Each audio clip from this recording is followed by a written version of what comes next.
चाहे कोई भी मनुष्य हो, आप जो पाप करते हो उसके कारण अपराध बोध होता रहता है। पाप के कारण शांति भंग हो जाती है। पाप ही मनुष्य की सबसे बड़ी समस्या है।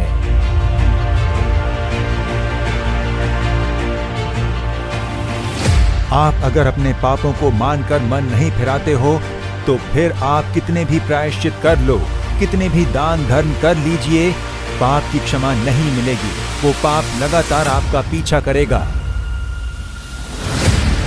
बस खेल खेल में शराब पीने लगा था, खेल खेल में इस नशे का सेवन करने लगा था। आज जीवन बर्बाद हो गया है, अब उसे छोड़ नहीं पा रहा हूं। आपकी बीमारियों को चंगा करने के लिए 2000 साल पहले वो क्रूज पर घायल हुए। वो उनका आप पर प्रेम था।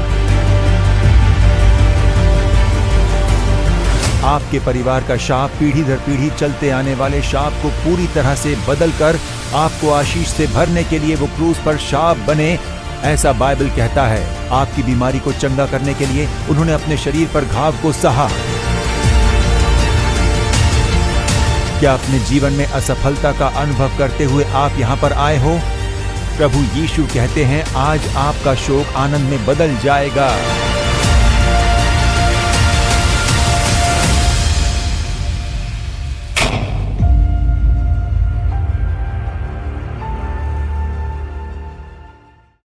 हमारे प्रियजनों, प्रभु यीशु मसीह के सामर्थ्यशाली नाम में आप सभी को शुभकामनाएं देते हुए हमें बहुत खुशी हो रही है। आज हमें परमेश्वर ने एक चमत्कार का दिन दिया है। यह अद्भुत पर्व कार्यक्रम हमें परमेश्वर ने दिया है। इस अद्भुत पर्व कार्यक्रम से जुड़े हुए आप हर एक का प्रभु यीशु के नाम में स्वागत करने में हमें बहुत ही खुशी हो रही है। इस कार्यक्रम से जुड़े आप हर एक लोगों के लिए प्रभु को स्तुति दे रहे हैं और प्रभु आज के दिन आपके जीवन में चमत्कार करके आपको खुशियों से भरेंगे। भारत के कई राज्यों से आप ये कार्यक्रम देख रहे होंगे, कई जिलों से या शहरों से देख रहे होंगे, तो लाखों लाख लोग इस कार्यक्रम से आज जुड़े हुए हैं। आप हर एक का प्रेम से स्वागत करने में हमें बहुत खुशी हो रही है। विशेष रूप से जो मसीही नहीं है, ऐसे कई भाई और बहन हैं जो ये कार्यक्रम देख रहे हैं। आप लोगों की नजरों में विशेष लोग हो। परमेश्वर ही आपको यहाँ लाए हैं और जानते हो किस लिए? आज आपके लिए एक अद्भुत कार्य करने के लिए। कार्यक्रम के अंत में आप अपना चमत्कार देखोगे, इसलिए आप भरोसे के साथ, विश्वास के साथ रहिए। परमेश्वर बड़े कार्य करेंगे। प्यारे परमेश्वर के लोगों, एक बात कहना चाहूंगा, सिर्फ हमें आशीष मिले उतना काफी नहीं, दूसरों को भी ये आशीष मिलनी चाहिए। आपके जान पहचान के कई लोग किसी दुष्ट बंधन में होंगे या बीमार होंगे या किसी परेशानी में होंगे, उन्हें भी ये कार्यक्रम देखने के लिए आप उत्साहित कीजिए। फोन करके इसी समय आप उन्हें जानकारी दीजिए, उन्हें ये कार्यक्रम देखने के लिए कहिए, ताकि परमेश्वर द्वारा वो भी छुटकारा पाएं। प्रभु उनके लिए चमत्कार करके उन्हें खुशियों से भरेंगे और उसका प्रतिफल परमेश्वर निश्चय आपके जीवन में भी देंगे। आप भी अपनी प्रार्थना की विनती हमें भेजिए। आपके लिए फोन के माध्यम से प्रार्थना करने के लिए हमारे प्रभु के सेवक तैयार हैं। आप हमारे यीशु छुड़ाता है सेवकाय का नंबर जानते होंगे, उसे नोट कर लीजिए, 04435454545। अगर यहाँ फोन करके आप अपनी प्रार्थना विनती बताओगे तो आपके लिए प्रार्थना की जाएगी और इस कार्यक्रम के अंत में भी आपके लिए प्रार्थना करेंगे। ईमेल के द्वारा भी आप प्रार्थना विनती भेज सकते हो। goodnews@jesusredeems.org पर आप अपनी प्रार्थना विनती भेज सकते हो। व्हाट्सएप के द्वारा भी आप प्रार्थना विनतियां भेज सकते हो। हमारा नंबर है 9488175315। स्क्रीन पर जो आपको नंबर दिख रहा है, उस व्हाट्सएप नंबर पर अपनी प्रार्थना विनती आप भेजिए। परमेश्वर आज के दिन भी बड़े कार्य करने जा रहे हैं और हमारा विश्वास है कि आप लोग परिवार के साथ मिलकर हमारे साथ ही जुड़े हो, तो आप लोग सब एक मन होकर आशा के साथ प्रभु की उपस्थिति में इंतजार कीजिए। आज के इस अद्भुत पर्व कार्यक्रम पर प्रभु की आशीष बने रहने के लिए हम 1 मिनट आंखें बंद करके प्रार्थना करने जा रहे हैं। हे हमारे अच्छे पिता परमेश्वर, नए साल के इन शुरुआती दिनों के लिए हम दिल से आपको स्तुति दे रहे हैं प्रभु परमेश्वर, और आपको दिल की गहराई से धन्यवाद देते हैं। हे प्रभु, आज के दिन आपने इस अद्भुत पर्व कार्यक्रम को हमारे लिए निर्माण करके दिया है, उसके लिए आपकी स्तुति करते हैं। और इस कार्यक्रम से जुड़े हुए हर एक लोगों पर आपकी उपस्थिति बने रहने के लिए हम प्रार्थना करते हैं। जिस किसी स्थान से इस कार्यक्रम से लोग जुड़े हैं, उन्हें घेर कर प्रभु की उपस्थिति बनी रहे, उनके मनों में और विचारों में पवित्र आत्मा शासन करने लगे। प्रभु, हर एक के लिए आप चमत्कार करके उन्हें खुशियों से भरने जा रहे हो, उसके लिए आपका धन्यवाद। आराधना गीत का समय, गवाही का समय, संदेश का समय, सभी हम आपके हाथों में सौंपते हैं। आप ही हमारी अगुवाई कीजिए। प्रभु यीशु मसीह के नाम में प्रार्थना करते हैं हमारे जीवन से भरे अच्छे पिता, आमीन। प्यारे प्रभु के लोगों, आज परमेश्वर चमत्कार करने जा रहे हैं। सबसे पहले हम मिलकर प्रभु के लिए स्तुति का गीत गाकर उनकी महिमा करने जा रहे हैं। प्रभु के सेवक यहाँ पर आकर उन गीतों में हमारी अगुवाई करेंगे।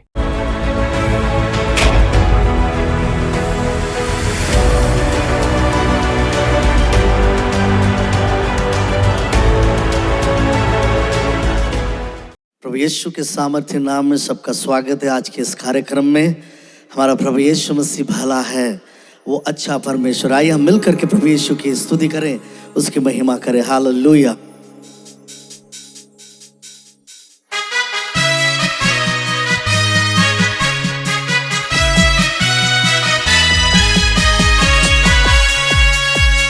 राजाओं का राजा है, प्रभुओं का प्रभु है। राजाओं का राजा है, प्रभुओं का प्रभु है। प्रभु यीशु मसीह, प्रभु यीशु मसीह, प्रभु यीशु मसीह, प्रभु यीशु मसीह। राजाओं का राजा है, प्रभुओं का प्रभु है। राजाओं का राजा है, प्रभुओं का प्रभु है।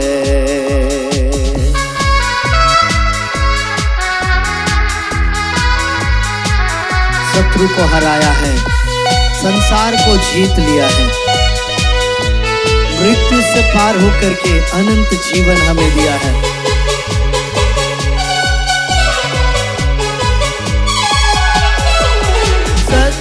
हरा दिया, संसार को जीत लिया, मृत्यु से पार होकर अनंत जीवन दिया।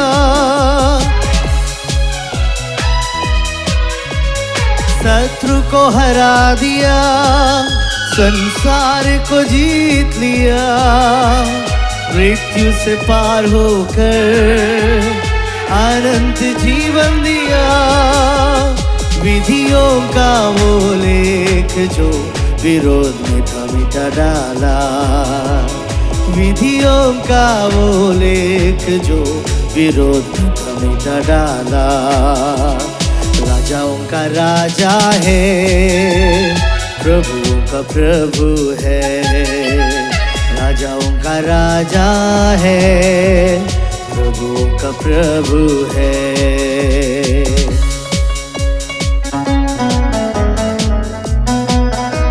हर विश्वासियों को यीशु ने बुलाया है, हमें चुना है और जय पाने के लिए उसने हमें अपने साथ साथ रख लिया है कि हम भी जय को हासिल करें। इस परिस्थिति में आज आप हैं, हो सकता है वो विपरीत है, लेकिन उसमें जय पाने के लिए यीशु ने बुलाया है। बुलाए चुने हुए हर विश्वासियों के नाम, जय पाना ही है वचन का है वहाँ। बुलाए चुने हुए हर विश्वासियों के नाम, जय पाना ही है वचन का है वार।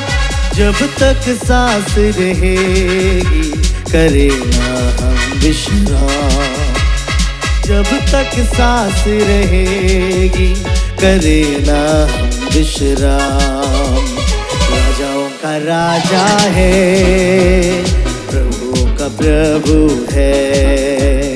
राजाओं का राजा है, प्रभुओं का प्रभु प्रभु है, प्रभु यीशु मसीह, प्रभु यीशु मसीह, प्रभु यीशु मसीह, प्रभु यीशु मसीह। राजाओं का राजा है, प्रभुओं का प्रभु है, राजाओं का राजा है, प्रभुओं का प्रभु है। वो एल सदाई परमेश्वर है, अनुग्रहकारी है, सामर्थी है, विश्वास योग्य है। वो धर्मी परमेश्वर है, वो कभी नहीं बदलता, निरंतर एक सा रहने वाला परमेश्वर। आइए हम मिलकर के गाएं, एल सदाई, एल सदाई, तुझ सा कोई नहीं।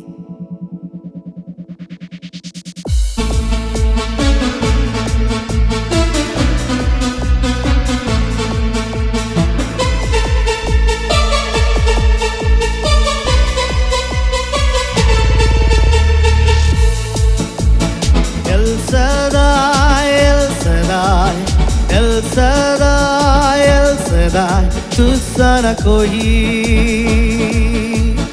एल सदाई, एल सदाई, एल सदाई, एल सदाई, एल सदाई, एल सदाई, तुझसा न कोई।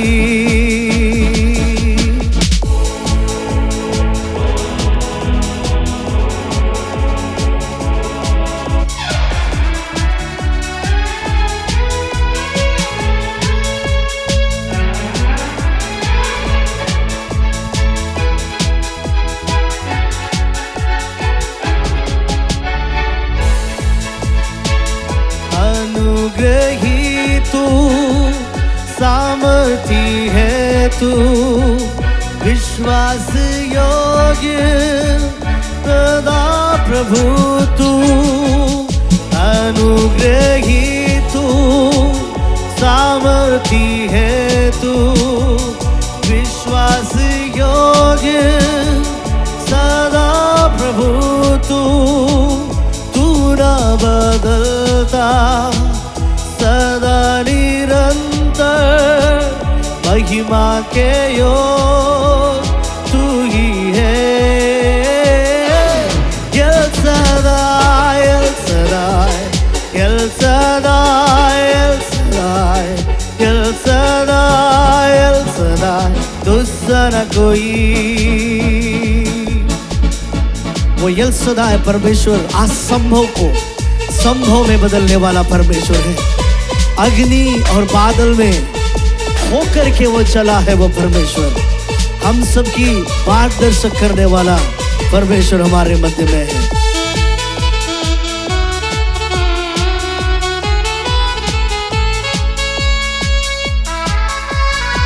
प्रभु की स्तुति हो, उसके नाम की महिमा हो।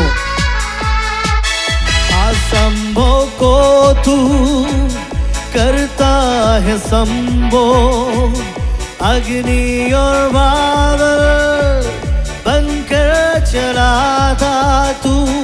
असंभव को तू करता है संभव, अग्नि और बादल बनकर चला तू। चट्टान बनकर मुझे बचाता, गाऊं तेरी महिमा सदा। एल सदाई, एल सदाई, एल सदाई, एल सदाई, एल सदाई, एल सदाई, तुझसा न कोई। एल सदाई, एल सदाई, एल सदाई, एल सदाई, एल सदाई, एल सदाई, तुझसा न कोई। हालेलुया। हमारा परमेश्वर के जैसा कोई और दूसरा नहीं, और इसलिए हम कहते हैं यीशु मसीह तेरे जैसा कोई नहीं। चरणों में तेरे झुके आसमां और महिमा गाए जमीन। आइए मेरे साथ मिलकर के जिस भी जगह में है अपने हाथों को उठा लें और प्रभु यीशु के नाम की महिमा और आराधना करें। Thank you Lord. हो सना, तू राजाओं का है राजा, तेरी महिमा होए सदा। तू है प्रभु हमारा खुदा, तू है प्रभु हमारा खुदा।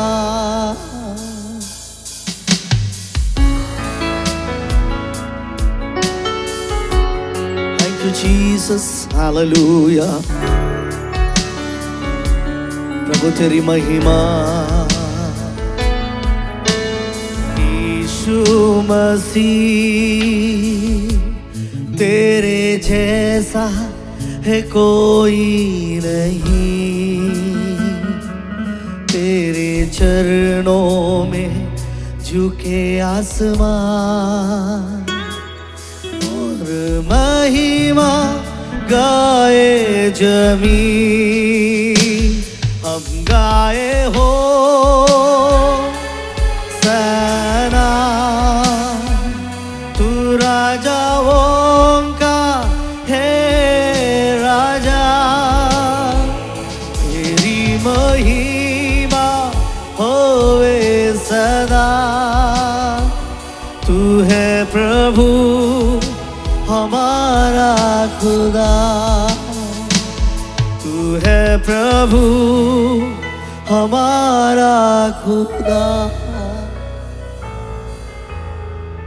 प्रभु हम तुझे महिमा देते हैं, तू राजाओं का राजा है, तू हमारा पिता है। प्रभु धन्यवाद देते हुए सरादर महिमा भक्ति हम आपको देते हैं। प्रभु हम आपकी आवाज सुनना चाहते हैं, हमसे बातें कर पिता, यीशु के नाम से आमेन आमेन।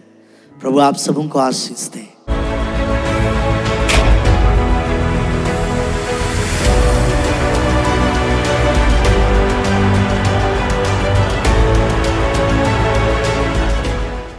परमेश्वर और उद्धारकर्ता प्रभु यीशु मसीह के नाम में आप सभी जो हमें देख रहे हैं अभिवादन करता हूं। इस नए महीने में आप सभी से मिलकर मुझे बेहद खुशी हो रही है। पिछले दिनों में हमने काफी समस्याओं और परेशानियों का सामना किया, पर ये साल कैसा होने जा रहा है ऐसा आप सोच रहे होंगे। कोई अच्छी बात कहता है तो मन में खुशी आ जाती है। ठीक है, आकाश और पृथ्वी बनाने वाला परमेश्वर, उन्हीं के बारे में हम लोग ध्यान करते आ रहे हैं।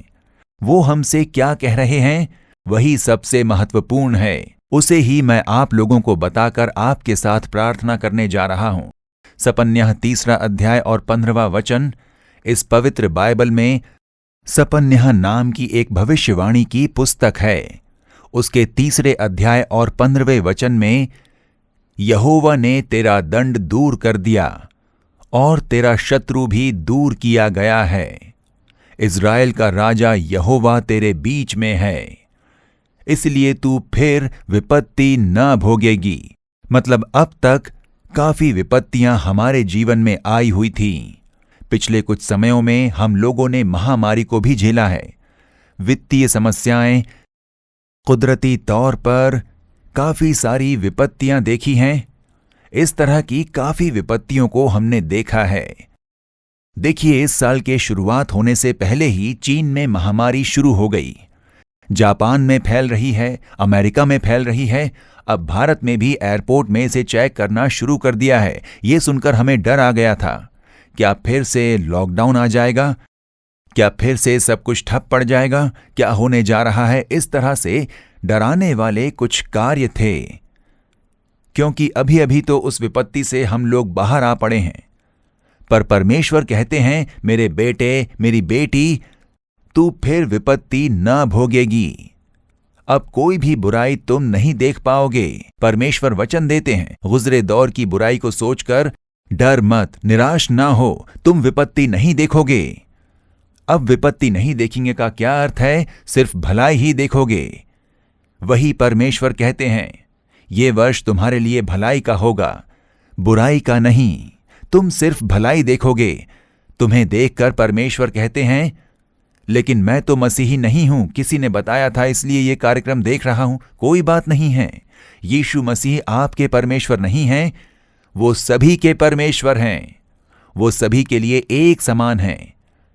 मैं सिर्फ मसीहियों के लिए चमत्कार करूंगा, उन्हीं से बात करूंगा, ऐसी बात नहीं है। यीशु ऐसे प्रभु नहीं हैं। उन्होंने आपकी सृष्टि की है, वो आपसे भी प्रेम करते हैं, इसलिए वो कोई भेदभाव नहीं करते हैं। जात पात या फिर भाषा का भेदभाव, ये कुछ भी वो नहीं देखते हैं। अगर वो वैसे होते तो वो परमेश्वर नहीं कहलाते। वो सभी से प्रेम करते हैं, आपसे भी प्रेम करते हैं, आपसे बातें कर रहे हैं। मेरे बेटे, मेरी बेटी, पिछले दिनों में काफी विपत्तियों को देखकर तुम परेशान हुए हो, तुम्हें वेदना हुई है, नुकसान हुआ है, लेकिन अब से तुम विपत्तियां नहीं देखोगे, अब से तुम बस भलाई देखोगे। तो इस तरह यीशु आपको वचन दे रहे हैं, तुम विपत्ति नहीं देखोगे, बिल्कुल मत डरो, क्योंकि मैं तुम्हारे बीच में हूं, ऐसा परमेश्वर कहते हैं। वो हमारे संग रहकर सारी बुराई को दूर करके हमारी रक्षा करते हैं। ठीक है, उन वचनों को ध्यान करके हमारे चमत्कारों के लिए प्रार्थना करने से पहले मैं आपसे एक और बात बताना चाहता हूं। मेरे लिए, हमारे परिवार में क्या होने जा रहा है, परमेश्वर ने कौन सी भलाई हमारे लिए रखी है, उसके बारे में ध्यान करके प्रार्थना करने से पहले इस देश में क्या होने जा रहा है, हमारे देश में क्या होने जा रहा है, कौन सा कार्य होने जा रहा है और परमेश्वर ने क्या योजना बनाई है, इसे हमें पहले अच्छे से जान लेना चाहिए। परमेश्वर देश से प्रेम करते हैं, तो इसलिए अपने भविष्यवक्ताओं के द्वारा देश में जो हो रहा है और जो होने जा रहा है वो कार्य प्रकट करते हैं। पवित्र शास्त्र के प्रेरितों के काम के पुस्तक में एक प्रभु के सेवक के बारे में बताया गया है। वो एक भविष्यवक्ता थे, अगबुस नाम के भविष्यवक्ता थे। वो पवित्र आत्मा द्वारा प्रोत्साहित होकर कहते हैं कि जगत में बड़ा अकाल पड़ेगा, ऐसा वो कहते हैं। भविष्यवाणी के रूप में प्रभु से साफ साफ प्रकाशन पाकर वो कहते हैं, और जैसा उन्होंने कहा था वो अकाल क्लौदियुस के समय में पड़ा, जब पौलुस प्रभु के सेवक बने और जब वो सेवकाई कर रहे थे तब वो अकाल पड़ा, ऐसा हम लोग बाइबल में पढ़ सकते हैं। तो वो भविष्यवाणी की बातें पूरी हो गईं। तो देखिए, हर एक साल हम जो यीशु छुड़ाता है सेवकाई के लोग हैं, जो प्रभु के सेवक हैं, और प्रभु के जो भविष्यवक्ता हैं विंसेंट सेल्व कुमार, वो भी आप लोग जानते हैं, हमारे कार्यक्रमों में वो आकर संदेश देते हैं। वो एक भविष्यवक्ता हैं, परमेश्वर द्वारा उपयोग किए जा रहे एक भविष्यवक्ता। अब मैं जो हूं, मैं एक सुसमाचार रखूं, यीशु का सुसमाचार सबको बताता हूं, वही मेरा काम है। जो कलीसिया चलाते हैं वो पास्टर हैं, चरवाहे हैं, वो उनकी सेवकाई है। और उसी समान भविष्यवाणी करने वाली, सेवकाई करने वाले, तो वो जो हैं, जो परमेश्वर कहते हैं उसे सुनकर लोगों को बताते हैं, वही होते हैं भविष्यवक्ता, जो परमेश्वर की जबान बोलते हैं। वो लोग जो परमेश्वर की आवाज होते हैं, तो उन्हें हमेशा परमेश्वर के साथ रहना होता है। परमेश्वर अदृश्य प्रभु हैं, उन्हें कोई देख नहीं सकता, वो महिमा के परमेश्वर है ना, तो वो लोग दूसरे समान नहीं जी सकते। उन्हें हमेशा प्रभु यीशु के साथ रहना होता है, क्योंकि परमेश्वर लोगों के साथ जो बातें करते हैं वो कोई साधारण बात नहीं है। लोगों का हृदय तैयार होना चाहिए, पवित्र होना चाहिए, तभी तो वो बात करेंगे। तो जो भविष्यवक्ता होते हैं उनका जीवन इसी तरह अलग सा होता है। हर एक दिसंबर के महीने में 3 दिन, यहां 3 दिन उपवास के साथ, इंतजार के साथ प्रार्थना करते हैं। वो तीनों ही दिन उपवास करके प्रभु की उपस्थिति में रहकर, परमेश्वर हमसे बात कीजिए, इस साल क्या होने जा रहा है, हमें किसके लिए प्रार्थना करनी है, इस दुनिया में आगे क्या और होने जा रहा है, भारत में क्या होने जा रहा है, हमें किसके लिए प्रार्थना करनी है, क्या करना है, ऐसी प्रतीक्षा करते हैं।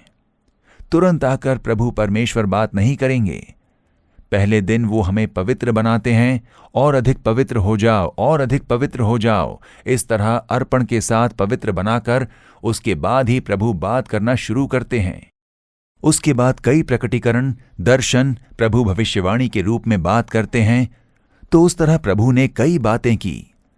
सेवकाई में क्या होता है, देश में क्या होता है, कई देशों में, श्रीलंका देश, अमेरिका देश, यूरोप के देश, मलेशिया, सिंगापुर, कनाडा, इस तरह से परमेश्वर ने बातें की। इस तरह से आने वाले समय में क्या होने जा रहा है उसके बारे में प्रभु ने बात की। दुनिया में क्या होने जा रहा है इसके बारे में साधारण से बात करते हैं, तो विशेष रूप से इंडिया में क्या होने जा रहा है उसके बारे में भी बोलते हैं। बहुत सारी जो बातें हैं वो बहुत पर्टिकुलर होती हैं। उनकी सारी ही बातें कुछ लोग समझ नहीं पाते हैं। वो सर्व सामर्थ्यशाली प्रभु हैं। उनकी हर एक बात सभी लोग जान नहीं पाएंगे, लेकिन हम उसे रखकर प्रार्थना करते हैं। भविष्यवाणी की प्रार्थना, परमेश्वर जिस किसी कार्य के लिए प्रार्थना के लिए हमें कहते हैं, उसे सप्ताह में 2 दिन हम इंतजार करते हुए इस भविष्यवाणी को पढ़ते हुए प्रार्थना करते हैं। तो उस भविष्यवाणी की कुछ बातों को मैं आपको बताना चाहता हूं, क्योंकि मैं चाहता हूं कि अब इस देश में क्या होने जा रहा है ये आप भी जान लें। तभी आने वाली विपत्तियों से आप लोग बच पाओगे। अगर विपत्ति के समय आपको बचकर सुरक्षा पानी है तो प्रभु की बात पर आपको ध्यान देना होगा। परमेश्वर ने बहुत सारी बातें बताई, मैं सब कुछ आपको नहीं बता पाऊंगा। वो बातें हम प्रार्थना करने वालों के बीच में बात करके हम प्रार्थना करते हैं, पर मैं कुछ बातों को आपको बताऊंगा। अच्छी खबर भी होंगी, बुरी खबर भी होंगी। वो बुरी खबर भी अच्छी बात ही होंगी, तभी आने वाली बातों को परमेश्वर बता रहे हैं ना।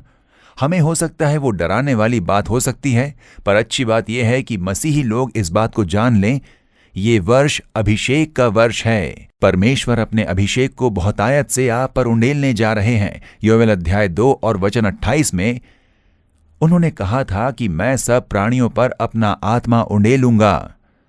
तो वो बेदारी है, आत्मा का उंडेला जाना। इस वर्ष पवित्र आत्मा का बहुतायत से अभिषेक होने जा रहा है। सामर्थ्यशाली रूप से बल उतरेगा, तब एक बेदारी आ जाएगी। पवित्र आत्मा के उस सामर्थ्य से बहुत सारे लोगों का उद्धार होने जा रहा है। पाप से और शाप से छुटकारा पाकर परमेश्वर में वो एक नया जीवन पालेंगे। बहुत बड़ी भीड़ इस साल वो होने जा रहा है। काफी कलीसियाएं खड़ी होंगी, क्योंकि लोगों का उद्धार होकर वो परमेश्वर के भेड़ों के झुंड में जोड़ दिए जाएंगे। तो उसके लिए एक बेदारी, उसकी शुरुआत होगी और उसका फैलना हम लोग देखेंगे। दूसरी जो बात है, ये सामर्थ्य का साल है। परमेश्वर का सामर्थ्य प्रभावशाली रूप से प्रकट होने जा रहा है। परमेश्वर बड़े सामर्थ्य के कार्य करेंगे। हम लोग चमत्कार की गवाहियां सुनते हैं ना, कि बीमारियां चंगी हो गई, शैतान भाग गया, पाप से छुटकारा मिल गया। जो कुछ असंभव लग रहा था प्रभु ने उसे संभव बना दिया। इससे कई गुना ज्यादा अद्भुत कार्य अब से इस साल में पूरा होने जा रहा है। परमेश्वर का सामर्थ्य प्रकट होने जा रहा है, सामर्थ्य का वर्ष। और उसी समय मसीहियों के लिए ये क्लेश का वर्ष होगा। दुनिया भर के मसीहियों को क्लेश का सामना करना है। सेवकाई करने वाले, कलीसिया चलाने वाले, प्रभु का सुसमाचार बताने वालों पर संकट आएंगे। वो भी होगा। लुका 21:12 में प्रभु ने कहा कि तुम लोग कईयों के द्वारा सताए जाओगे, किसी को पकड़कर जेल में डाल दिया जाएगा। इसके बारे में बाइबल में लिखा है। इसलिए अगर आप सुनते हो कि मसीहियों को पकड़ा गया, जेल में डाल दिया गया, पुलिस स्टेशन गए, तो वो ऐसी कोई नई बात नहीं है। प्रभु यीशु मसीह ने पहले ही इसके बारे में कहा है। पवित्र शास्त्र में लुका के 21 अध्याय में प्रभु यीशु ने इसके बारे में कहा है, और वही क्लेश इस समय प्रकट हो रहा है। प्रभु कहते हैं, मेरे नाम के कारण तुम्हें पकड़ेंगे और सताएंगे और पंचायतों में सौंपेंगे और बंदी गृह में डलवाएंगे। आगे लिखा है कि राजाओं और हकीमों के सामने ले जाएंगे, जज के आगे, अधिकारियों के आगे तुम्हें ले जाकर तुम्हें सताएंगे, परंतु ये तुम्हारे लिए गवाही देने का अवसर हो जाएगा। यीशु कहते हैं ना, यही होगा। मसीहियों के लिए हर जगह ये संकट आएंगे, कलीसिया में संकट बढ़ जाएंगे। ये सब इसी साल बड़ी तीव्रता से होने वाले कुछ विषय हैं। ठीक है, तो अब दुख देने वाले कुछ कार्य क्या हैं वो पूछें तो अकाल, महामारी, कुदरती रूप से तबाही, ये बहुतायत से दुनिया भर में होने लगेंगे। महामारी, अभी हमने सुनना शुरू कर दिया है कि चीन में कोरोना ने रूप बदलकर लोगों पर आक्रमण किया है। कई लोग मारे गए, बहुत प्रभावित हुआ है। जापान में फैल रहा है, अमेरिका में फैल रहा है। तो हर एक जगह अब फिर से चेक करना शुरू कर दिया गया है, मास्क पहनने के लिए कह दिया गया। ये सब हम लोग देख रहे हैं ना, महामारी। इसे परमेश्वर ने करीब 3 महीने के पहले बात की थी कि पूरी दुनिया में एक बड़े पैमाने पर तबाही आने वाली है।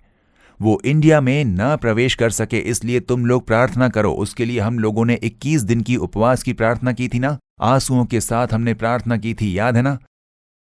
तो उस तरह की एक महामारी की तबाही आने वाली है। इंडिया को वो नुकसान ना पहुंचा सके, इसके लिए आप प्रार्थना करो, ऐसा परमेश्वर ने कहा।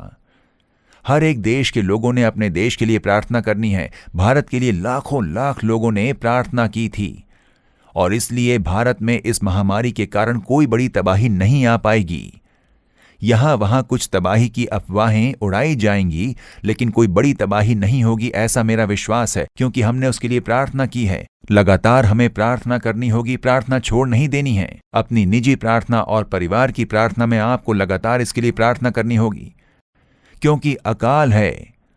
श्रीलंका में अकाल, फ्रांस में अकाल, दुष्प्रभाव, वित्तीय नुकसान हम सुन रहे हैं ना, अब दुनिया भर में हम उसे सुनेंगे।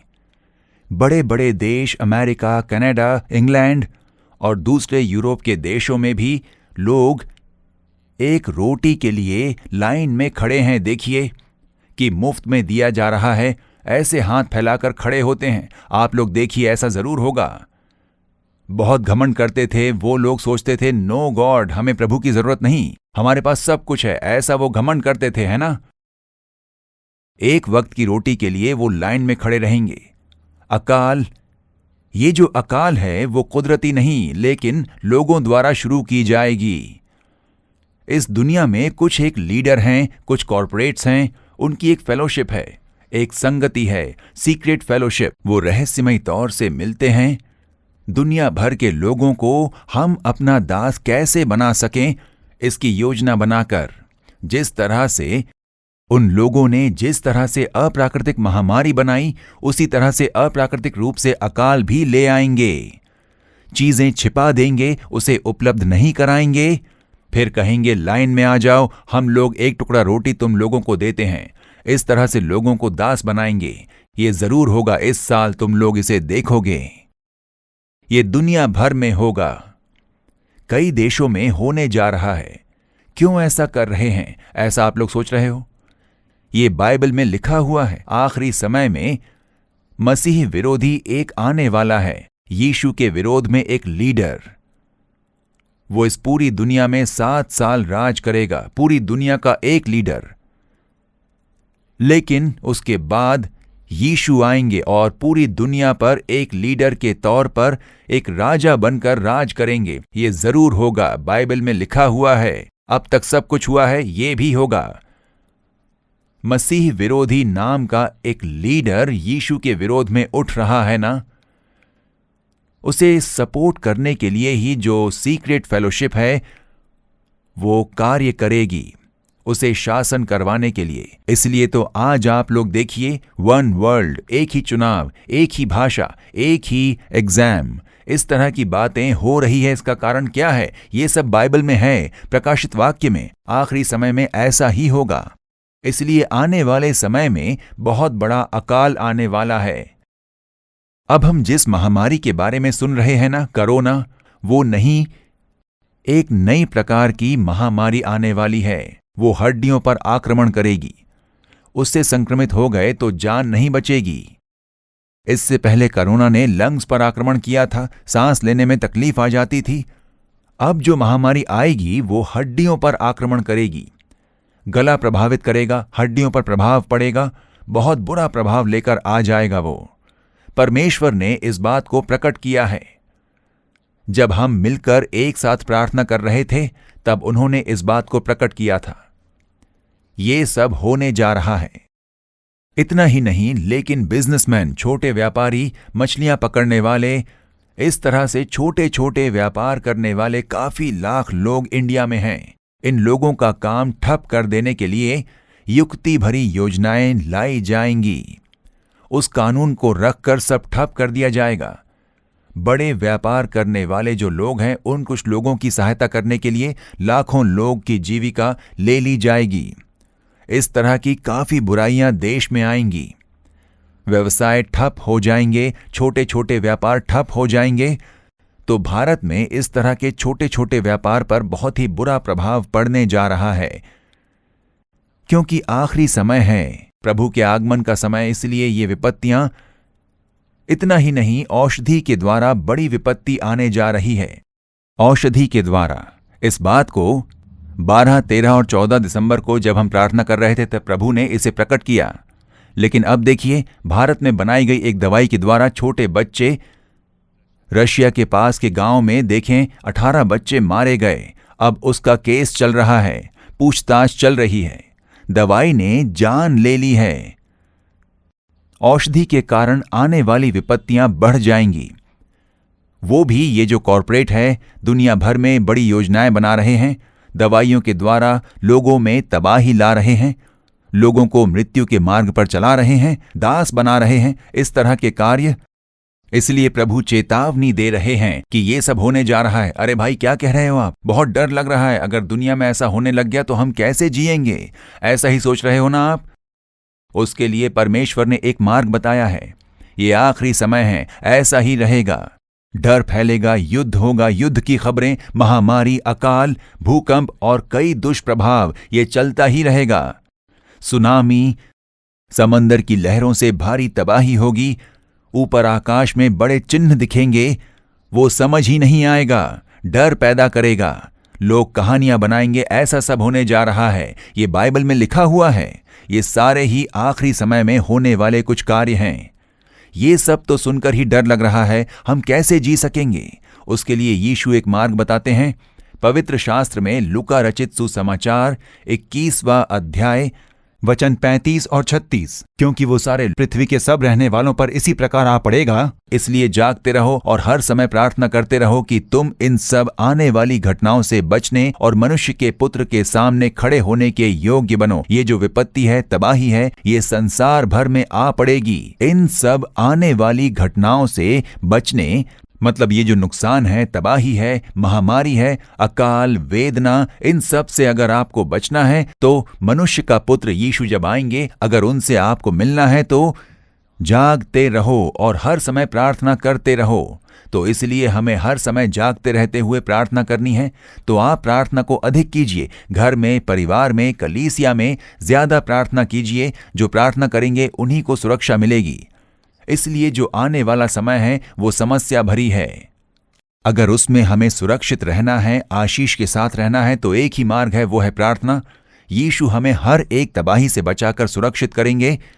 डरिए मत और निराश मत हो जाइए, बस अधिक प्रार्थना कीजिए, उतना ही। कलीसिया में प्रार्थना अधिक कर दीजिए। जो ज्यादा प्रार्थना करता है उन्हें सुरक्षा प्राप्त होगी। परमेश्वर उनकी सुरक्षा करेंगे, उन्हें चलाएंगे। आपके चारों ओर विपत्तियां आएंगी लेकिन आपके पास नहीं आ पाएंगी। यही प्रभु का वचन है। इसे ध्यान में रखिए। प्रभु आपको आशीष देंगे, ठीक है? अच्छा, तो अब हमारे अद्भुत पर्व में परमेश्वर ने मेरे लिए क्या वचन रखा है, मुझे क्या आशीष देने जा रहे हैं? तो वो है, तुम फिर विपत्ति नहीं भोगोगे। पवित्र शास्त्र में अय्यूब नाम के एक व्यक्ति के बारे में उनका चरित्र चित्रण लिखा गया है। अय्यूब की किताब जब उसे निकालोगे, उज नाम का एक देश था। उस देश का एक बहुत बड़ा धनी था, बहुत पैसे थे उनके पास। भेड़, बकरियां, ऊंट, गाय, बैल, ऐसे बहुत बड़े बड़े पैमाने पर थे। 1000, 5000, 10,000, उस तरह से बहुत बड़े धनी थे वो। 10 बच्चे थे उनके। लोगों की वो काफी भलाई भी करते थे, इसलिए लोग उनकी काफी इज्जत भी करते। तो इस तरह से बहुत ही अच्छाई से जीने वाले एक मनुष्य थे। तो अचानक से उनके जीवन में नुकसान होने लगा। उनके सभी भेड़ बकरी या गाय बैल चुरा लिए गए। उनके जो शत्रु थे आसपास के देशों में उन्होंने आकर सब कुछ लूट लिया। भेड़ बकरी या गाय बैल ऊंट सब कुछ ले गए। उतना ही नहीं, एक प्रचंड वायु चली। जब उसके 10 बच्चे भोजन कर रहे थे, वो घर टूटकर गिर गया और 10 बच्चे मर गए। तो अय्यूब के इस अध्याय 1 में ये सारी ही बातें लिखी हैं। तो उन पर एक बहुत बड़ी विपत्ति आई, मृत्यु आ गई, नुकसान आ गया, बहुत नष्ट हुआ। उसके कारण बहुत ही दुख छा गया। सब लोग हंसने लग गए थे, अपमान करने लग गए। उसके दोस्त भी उनका मजाक उड़ाने लग गए। सगे संबंधी सब दूर हो गए। अरे पता नहीं इसका कौन सा पाप है या फिर कौन सा शाप है इस पर आ पड़ा है। इसका तो सब कुछ लुटता जा रहा है। उनका सब कुछ लुट गया था। तो आखिर में देखिए, शैतान उतर कर आता है और उनके शरीर में फोड़े डालता है। रोग, भयंकर रोग, सिर से लेकर पैर तक उनके फोड़े आ गए थे। नीचे बैठ नहीं पाते थे, कुर्सी पर नहीं बैठ पाते थे, ड्रेस नहीं पहन पाते थे, बस कमर में तौलिया बांधकर वो राख पर बैठे थे। इतने बड़े एक धनी व्यक्ति जो शहर का बहुत बड़ा पैसे वाला था, वो कहाँ बैठे थे? राख पर बैठे थे, एक ठीकरा लेकर खुजाते हुए। उतना भयंकर रूप से प्रभावित हुआ विपत्ति। तो मेरे प्रियजनों, आज आपके जीवन में भी अच्छे ही तो थे, अचानक नुकसान, अचानक नष्ट, अचानक से हमने सब कुछ खो दिया है, हमें फंसा दिया है, चोरी कर ली, दुष्ट लोगों ने हमें फंसाया है, जिन पर भरोसा किया उन्होंने हमें फंसाया।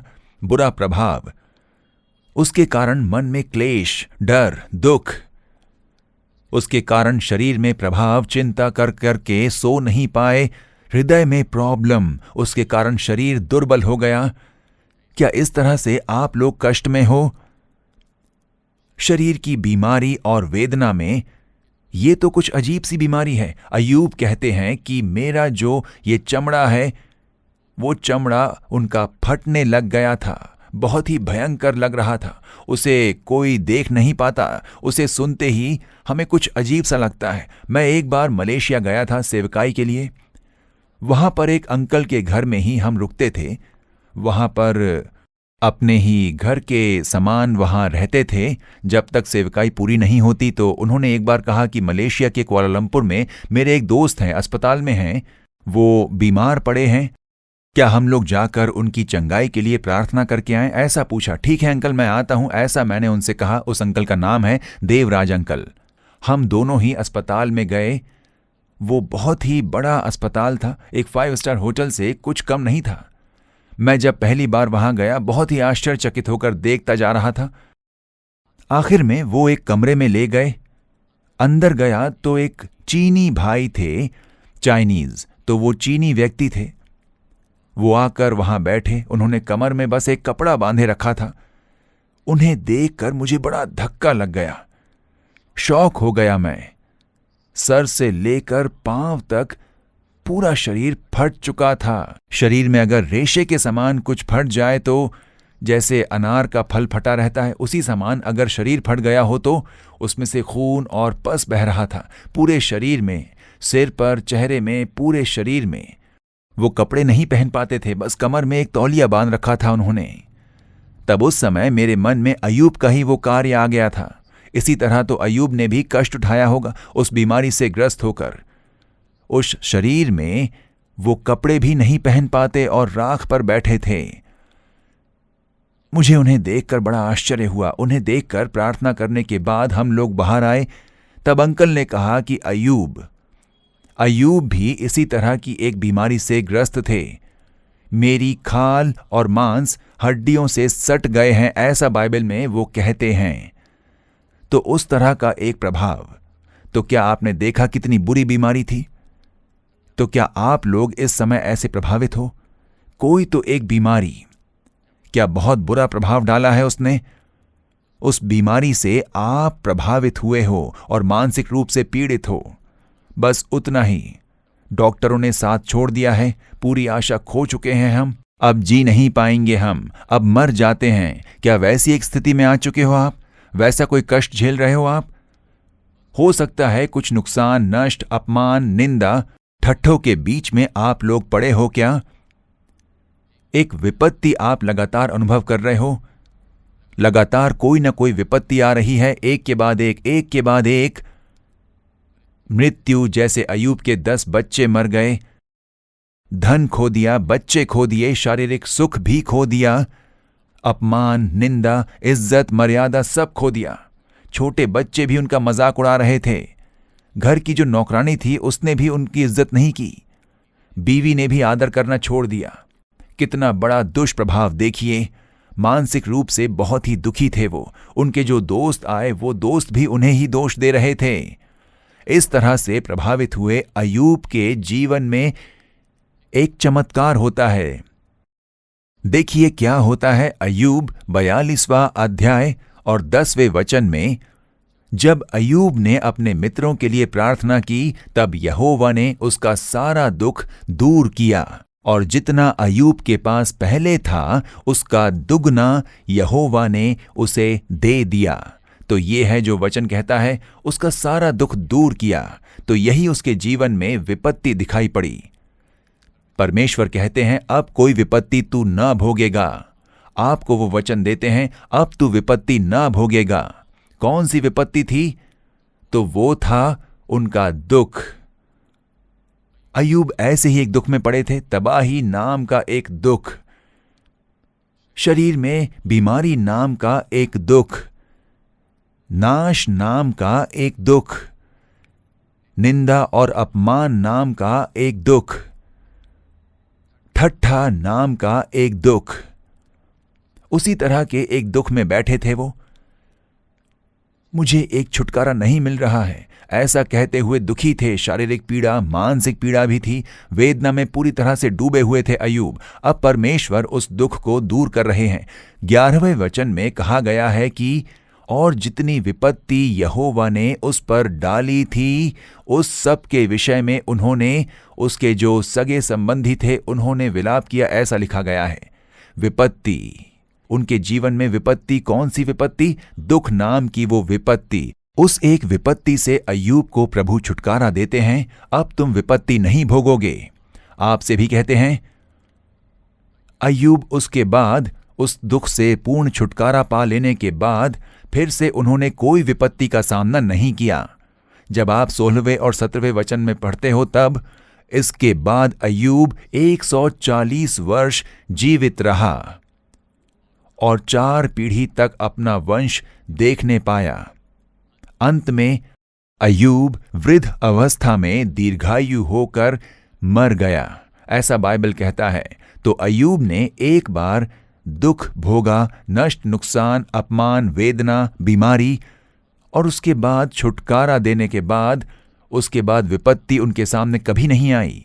उसके बाद बीमारी नहीं आई, उसके बाद कोई नुकसान या नष्ट नहीं हुआ, या ना कोई अपमान, निंदा आई। उसके बाद 4 पीढ़ी तक वो आनंद और खुशी के साथ बहुत ही स्वस्थ जीवन जिया उन्होंने। ऐसा ही वचन कहता है। उस विपत्ति को परमेश्वर ने बदल दिया।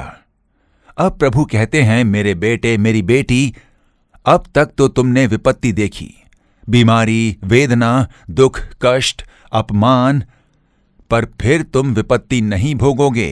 आपको देखकर वो कहते हैं, अब से इस साल तुम्हारी विपत्ति समाप्त हो जाएगी, तुम्हारी निंदा समाप्त हो जाएगी, तुम्हारे दुख समाप्त हो जाएंगे, दुख दूर हो जाएंगे, अपमान समाप्त हो जाएगा, बीमारी समाप्त हो जाएगी, तुम्हारी वेदना चली जाएगी। अब तुम कोई भी विपत्ति नहीं देख पाओगे। वही परमेश्वर आपको वचन देते हैं।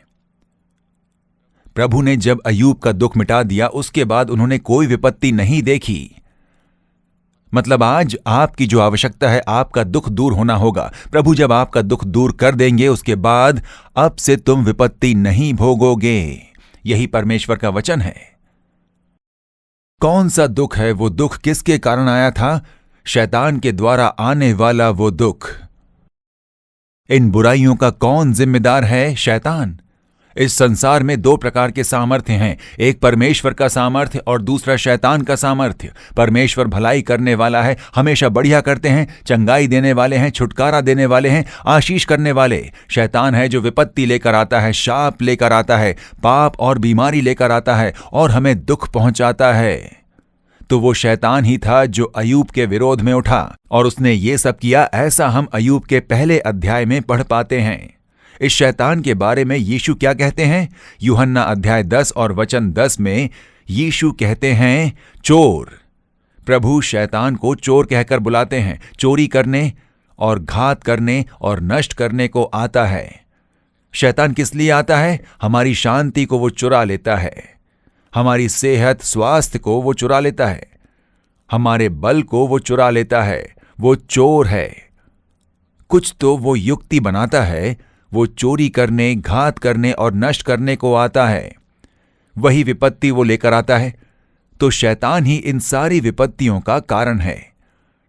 आपके जीवन में आज जो विपत्ति है उसका कारण शैतान है। दासत्व का कारण जो है वो शैतान है। ये बीमारी, वेदना समाप्त नहीं हो पा रही है, निकल नहीं रही है। कितने पैसे खर्च कर लिए, मैं बहुत कष्ट में हूं, वेदना में हूं, डॉक्टर को भी समझ नहीं आ रहा है, ऐसा आप लोग कह रहे हो क्या? इसके पीछे शैतान है। वो दुष्ट आत्मा आपको दुख दे रहा है, वेदना दे रहा है, आपको उसका दास बनाकर रखा है, आपको दुख में डालकर ताकि आपको नींद ना आए, आप ठीक से भोजन ना कर सको, ऐसा आपको वो वेदना में डालकर आपको दुख दे रहा है। वो आज परमेश्वर उस विपत्ति से आपको छुटकारा देने जा रहे हैं। अब से तू वो विपत्ति नहीं देखेगा, आज ही मैं उसका अंत करता हूं, ऐसा परमेश्वर आपको देखकर कह रहे हैं। उसके दुख को प्रभु ने दूर किया। शैतान के लाए दुख को प्रभु तोड़ डालते हैं, हमें छुटकारा देते हैं और बिना विपत्ति का एक जीवन जीने के लिए यीशु ने क्रूस पर अपने आप को बलि के रूप में दिया। इसलिए वचन कहता है यीशु मसीह इसलिए प्रकट हुआ कि शैतान के कामों का नाश करे। पहला यूहन्ना 3 अध्याय 8वें वचन में इसके बारे में लिखा हुआ है। शैतान के कामों को नाश करके हम मनुष्य को छुटकारा देकर हमें जीवन देने के लिए यीशु मनुष्य के रूप में आकर क्रूस पर अपने आप को बलि के रूप में दिया। मौत पर जय पाकर वो जीवित हो उठे और शैतान के ऊपर अधिकार पा लिया। तो वो ही वास्तव में आपको छुटकारा दे सकते हैं, आपका दुख दूर कर सकते हैं। आप समझ गए ना? तो आज ही आपके सारे दुख को वो दूर करेंगे। वो आपको एक छुटकारा देने जा रहे हैं। सारी विपत्ति को दूर करके आपको छुटकारा देकर अब से विपत्ति नहीं, अब से भलाई को देखने के लिए प्रभु आपको आशीष देने जा रहे हैं। सच में क्या प्रभु ऐसा करेंगे? हाँ, करेंगे। तो देखिए शैतान किस तरह से दुख देता है, प्रभु उससे हमें छुटकारा किस तरह से देते हैं। अब हम 3 गवाही को देखने जा रहे हैं। आपने खुद इस गवाही को देखा तो आपके भी समझ में आ जाएगा शैतान किस तरह से आपको एक दुख देता है और प्रभु कैसे उसमें से आपको छुटकारा देते हैं। ठीक इसी तरह से आपके जीवन में भी आज एक चमत्कार होने जा रहा है। परमेश्वर छुटकारा देकर दुख को दूर करके अब से तुम विपत्ति नहीं भोगोगे, अब तुम सिर्फ भलाई देखोगे। ऐसे वो आपसे बातें करके आपको आशीष देने के लिए ही इस अद्भुत पर्व कार्यक्रम में आपसे वो बातें कर रहे हैं। हम लोग प्रार्थना करने वाले हैं, आपके लिए एक अद्भुत कार्य होगा। उससे पहले किस तरह का चमत्कार, सबसे पहले एक गवाही देखते हैं शैतान किस तरह दास बनाता है। किसी को अगर दास बनाता है तो सबसे पहले वो पाप के अधीन लेकर आता है और शांति को भंग कर देता है, परिवार की खुशियों को चुरा लेता है। वो शैतान की सबसे पहली युक्ति है। तो उस विपत्ति से आपको बाहर निकालकर परमेश्वर आपके लिए एक चमत्कार करने जा रहे हैं। एक गवाही अब हम देखने जा रहे हैं। भाई सैमसन जो रानी पेटे में रहते हैं, वहां से एक भाई साहब अपना अनुभव बता रहे हैं। आप जब वो देखोगे तब आपको समझ में आएगा। ध्यान से सुनिए, आज ऐसा ही चमत्कार आपके घर में, आपके जीवन में, आपके परिवार में होने जा रहा है। आइए वो गवाही देखते हैं। मेरा नाम है जे सैमसन। वेलूर के काटपाड़ी तालुका में टेरनार गांव में मैं रहता हूँ। मेरे 2 बेटे हैं और एक बेटी है। मैं खेतों में दवाइयाँ छिड़कने का काम करता हूँ। जब मैं 18 साल का था तब मैंने शराब पीनी शुरू की, बस खेल खेल में शुरू की। लेकिन जैसे जैसे दिन बीते मैं इस आदत को छोड़ नहीं पाया। बिना शराब के मैं रह नहीं पाता था। शाम होते ही मैं किसी से पैसे उधार लेकर अपने बीवी से तक पैसे लेकर जाकर पी लेता। शराब पीकर आते थे, रात भर बहुत पीटते थे, घर आकर मुझे बहुत पीटते थे, तभी शांत होते, बहुत झगड़ा करते। जैसे ही शाम होती थी तो ऑटोमेटिकली वहां पर मन चला जाता था। उतना मैं उस आदत का शिकार हो गया था। भारी बरसात होती तब भी मैं भीग कर जाता था। शराब पीने के बाद ही नींद आती थी। शराब नहीं तो मैं नहीं, ऐसा एक जीवन हो गया था। एक दलदल में फंस चुका था मैं। शराब पीकर ये कहीं भी गिर जाया करते थे, कहाँ गिरते थे पता ही नहीं चलता। लोग आकर उन्हें घर छोड़ जाते थे। हम तीनों को कभी पिताजी का प्यार उतना नहीं मिल पाता था। कोई भी जरूरी काम हो तो हम माँ से ही पूछते थे। वो काफी शराब पीकर घर आते, इसीलिए हमारे साथ वक्त नहीं गुजारते थे वो। जैसे देखिए, हमारे सगे संबंधियों के घर में जब भी कोई कार्यक्रम, कोई फंक्शन होता था तो मुझे बुलाने के लिए वो सोचते थे, क्योंकि इसको बुलाओ तो शराब पीकर ये बखेड़ा खड़ा कर देगा, तो उसके कारण नाम खराब हो जाएगा, इसीलिए उसे मत बुलाओ। मतलब सगे संबंधियों से तक मैं नफरत किया गया। उनके शराब पीने के कारण हमारे घर की काफी चीजें, जवाहरात और मेरा मंगलसूत्र, ये सभी हमें गंवाना पड़ा। उसके अलावा और एक बुरी बात थी, और वो थी कि मैं बीड़ी काफी पीता था। बीड़ी के बिना भी मैं नहीं रह पाता था। एक पैकेट में 24 बीड़ियां होती थी, 2 पैकेट पकड़ो तो 48 बीड़ियां होती थी। दिन में 2 पैकेट बीड़ियां भी मेरे लिए काफी नहीं होती थी। बीड़ी के बिना मैं पागल जैसा हो जाता था। खाना मिले या ना मिले, बीड़ी मिलनी चाहिए। बीड़ी छुड़वाने के लिए इन्होंने काफी सारी दवाइयाँ ली। उसे 15 दिन में एक बार लेना होता था और उस दवाई की कीमत लगभग 2000 रुपए होती। इतने पैसे खर्च करने पर भी उनकी बीड़ी की आदत नहीं छूटी। तो इसी तरह से मैं शराब के और बीड़ी के नशे का आदी हो चुका था लगभग 32 साल से, और उसे रोकना मैंने चाहा पर मैं कर नहीं पाया। बस कहता था। बच्चों से मैं वादा भी किया करता था। मेरी पत्नी कहती थी कि आपकी बातों में हमें कोई भरोसा नहीं है। इतना सुनकर भी मैं शराब और बीड़ी छोड़ नहीं पाया। तो ऐसे ही स्थिति में 2020 में लॉकडाउन शुरू हुआ था। लॉकडाउन के समय घर से कोई बाहर नहीं जा पाता था, ऐसा एक नियम लागू किया था सरकार ने। तब मेरे घर वालों ने कहा कि टीवी पर भाई मोहन सिंह लाजरस का एक कार्यक्रम आता है, उसमें वो संदेश देते हैं। तब तक मैं इस कार्यक्रम के बारे में कुछ भी नहीं जानता था। इस कार्यक्रम के बारे में कोई जानकारी नहीं थी, और जब भी मैं उस कार्यक्रम को टीवी पर देखता था, उस समय भी मैं नशे में ही उसे बैठकर देखता था। तो रोजाना आओ प्रार्थना करे ये कार्यक्रम आता था। उस कार्यक्रम में वो वाइन शॉप में बंदी लगाने के लिए बहुत ही गहराई से प्रार्थना किया करते थे। वाइन शॉप में बंदी लगाने के लिए चलिए हम सब प्रार्थना करते हैं, ऐसा वो प्रार्थना किया करते थे। वो समय मेरे लिए एक परीक्षा का समय था। मुझे ऐसा लगता था ये तो मेरे खिलाफ प्रार्थना कर रहे हैं। उस समय मेरे मन में यही विचार आते थे, और उनके प्रार्थना के अनुसार ही वाइन शॉप लॉक कर दिया गया था। सच में वाइन शॉप बंद हो गया था, और उसके बाद उन्होंने खुद गवाही दी कि हमारी प्रार्थना के कारण परमेश्वर ने कृपा की और सारी वाइन शॉप बंद हो गई थी। ये गवाही के रूप में भी उन्होंने बताया था। उस कार्यक्रम को भी मैंने देखा, और तब मैंने सोचा कि ये हमारे विरुद्ध में बात कर रहे हैं। एक शराबी होने के कारण मैं ऐसा ही सोचता था। जब लॉकडाउन उठाया गया तो सबसे पहले उस समय वाइन शॉप को ही खोला गया था। वाइन शॉप में टोकन सिस्टम लगाया गया था। उस टोकन सिस्टम में भी मैं जाकर खड़ा होता था। लाइन में पुलिस वाले मारते थे। मार खाकर भी मैंने जाकर शराब पिया था उस समय।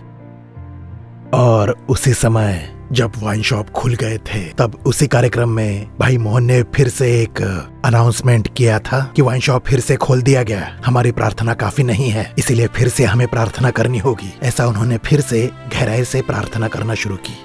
और उस संदेश में जो बात उन्होंने कही थी वो बहुत अफेक्ट करती थी मुझे। उन्होंने जो कहा मुझे, आप आज जाकर जो मेहनत करते हो और जो आमदनी आपको मिलती है 300, 400, 500 रुपए वो परमेश्वर आपको दे रहे हैं, उसे ले जाकर आप वाइन शॉप में दे रहे हो। ये कितना सही है। उस शब्द ने मेरे मन में काफी गहरा प्रभाव डाला। बहुत बढ़िया संदेश था। मैंने उसे रिवाइंड करके फिर से देखा।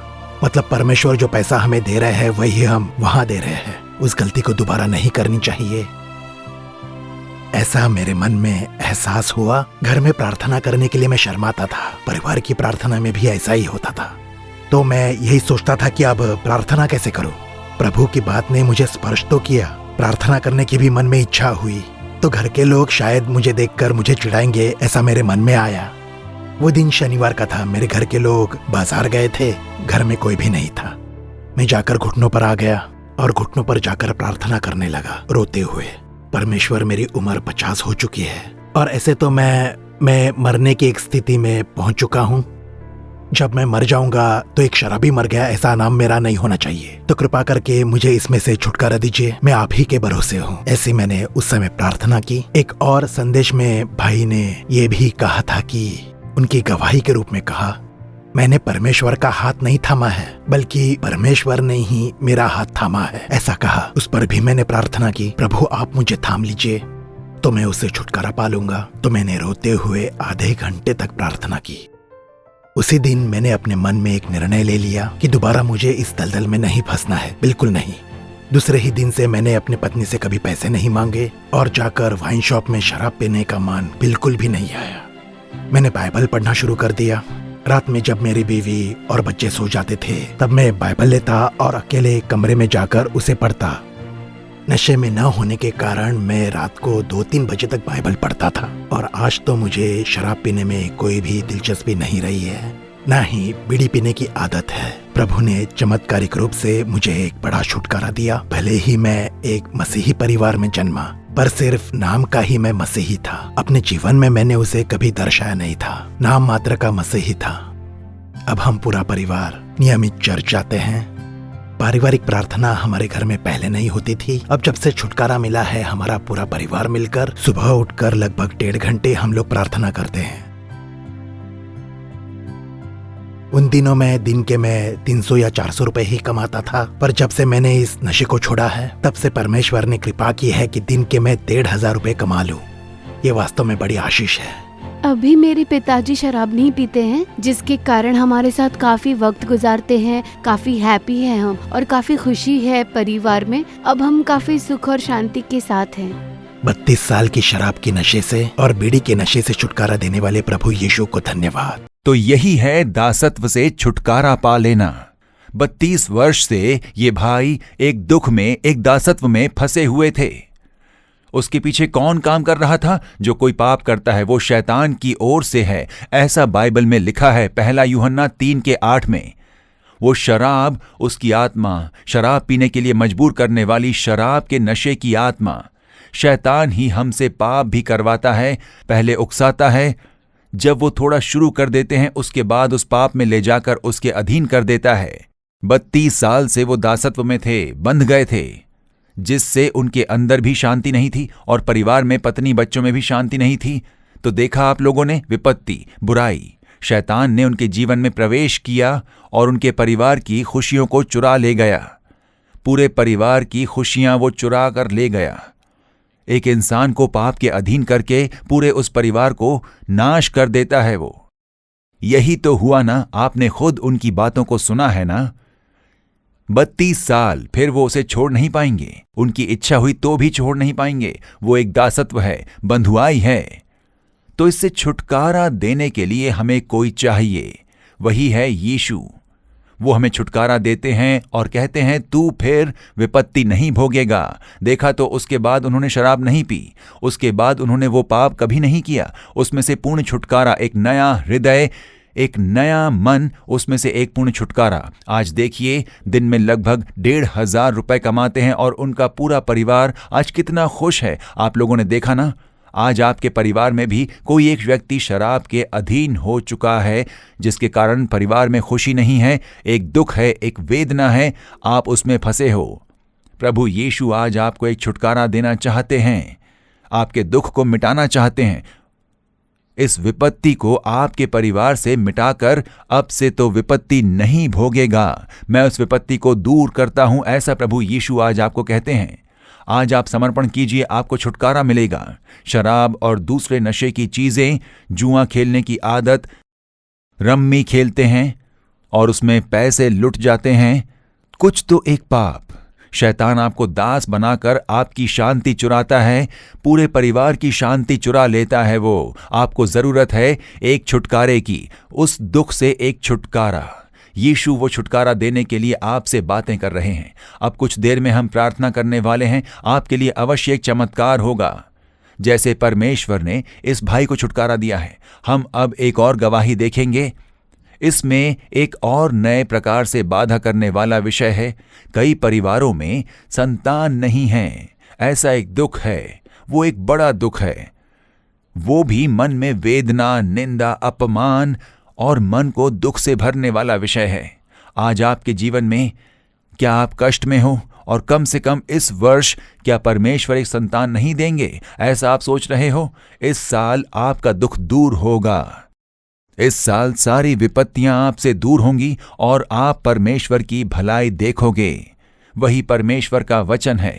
तो इस तरह से उस दुख से छुटकारा पाकर, भलाई पाकर, भाई एडवर्ड अरक्कोनम शहर से उन्होंने जो चमत्कार पाया है, उस अनुभव को आपके साथ साझा करने जा रहे हैं। आप ध्यान दीजिए, चलिए उस गवाही को देखेंगे। मेरा नाम है एडवर्ड, अरक्कोनम में रहता हूँ, रेलवेज में नौकरी करता हूँ। मेरी पत्नी एक हाउसवाइफ है। साल 2009 में मेरा विवाह हुआ था। शादी के बाद लगभग 11 साल मेरी संतान नहीं थी। उन 11 सालों में हम काफ़ी दुख में थे। किसी घर की भी फंक्शन में नहीं जा पाते। अगर गए तो वही सवाल करते कि क्या कोई बच्चा नहीं है तुम्हारा। अब जब भी बाहर जाते, किसी की शादी में या किसी फंक्शन में, तो बहुत ही दुख होता था। मैं अक्सर ऐसे कार्यक्रम में जाना अवॉइड करती थी। हमारी गली में जब बच्चे खेलते थे, उन्हें खेलता हुआ देखकर मुझे ऐसा लगता था कि मेरा कोई बच्चा नहीं है। ये बात मुझे बहुत परेशान करती थी। हम लोग छोटे गांव में रहते हैं, जिसके कारण घर के किसी भी फंक्शन में हमें जाना होता था। हमें बुलावा मिलता था, रिश्तेदारों के घर से भी बुलावा आता था, और हर एक कार्यक्रम में जाते समय मुझे चिंता ही होती थी। मैं जब भी जाती तो कार्यक्रम में आखिर में ही खड़ी होती थी। मैं कभी आगे नहीं जाती थी। मुझे हमेशा यही चिंता रहती थी कि कोई मेरे बारे में कुछ गलत बात न कर दे। बच्चा न होने का बोझ बहुत ही कष्टदायक था। जो स्थिति में है वही उसे जानते हैं।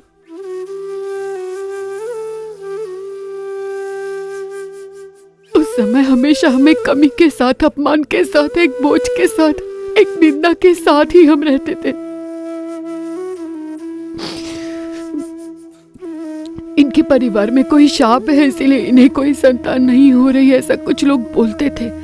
अगर अच्छे कपड़े पहनकर कहीं जाते तो भी लोग यही कहते थे कि इनकी कोई संतान नहीं है, लेकिन कपड़े तो देखो। कई लोगों को तो हमने ये भी कहते सुना है कि इन लोगों को आप लोगों ने फंक्शन में क्यों बुलाया है, हमारी संतान नहीं है। इस बात का कई लोगों ने हमें एहसास दिलाया है।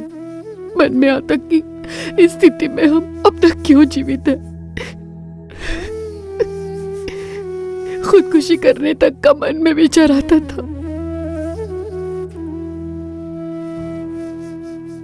घर में सिर्फ मैं और मेरे पति रहते थे और कोई नहीं था। इस तरह हमने 11 साल गुजार दिए। हमें बहुत अकेलापन महसूस होता। कहीं बाहर जाते तो भी हम शाम तक घर लौट जाते थे। बच्चे के लिए हमने ट्रीटमेंट लेना शुरू किया। लगभग 8 डॉक्टरों से हमने मुलाकात की, लेकिन उन 8 डॉक्टरों के रिपोर्ट से हमें कोई सक्सेस नहीं मिला। सभी नेगेटिव आ रहे थे। मेरी पत्नी बहुत सारी दवाइयाँ खाती थी। महीने भर में 270 दवाइयाँ खाती। हर महीने वो 270 गोलियां खानी पड़ती थी मुझे। गोलियां खाने के बाद मुझे चक्कर सा आ जाता था और उसके कारण शरीर काफी कमजोर भी हो गया था। मेरे पति जब काम पर से घर लौटते थे तो कई बार बेहोशी की हालत में रहती। इसके लिए हमने लगभग 5 लाख रुपए खर्च कर दिए होंगे, लेकिन उससे कोई फायदा नहीं हुआ। जब हम लोग वैसी स्थिति से गुजर रहे थे, लॉकडाउन का समय आया और लॉकडाउन के उन्हीं दिनों में जब टीवी पर भाई मोहन सी लाजरस द्वारा आओ प्रार्थना करे कार्यक्रम शुरू हुआ, हम दोनों ने मिलकर उस कार्यक्रम को देखना शुरू किया। उसके द्वारा जो भी कार्य हमें सिखाए गए, हम दोनों ने वैसा ही करना शुरू किया। 2020 में जुलाई के महीने में भाई मोहन सी लाजरस ने देश के लिए 50 दिन उपवास रहकर प्रार्थना करने के बारे में कहा था, और उसी के अनुसार देश के लिए प्रार्थना करने के लिए मैंने अपने आप को समर्पण किया। और रोजाना मैं देश के लिए प्रार्थना करती थी। अपने लिए संतान नहीं है उसे सोचकर मैंने कभी प्रार्थना नहीं किया था। मेरा सारा बोझ बस देश के लिए और देश के लोगों के लिए प्रार्थना करना ही था। उस बोझ के साथ मैंने 50 दिन प्रार्थना किए थे।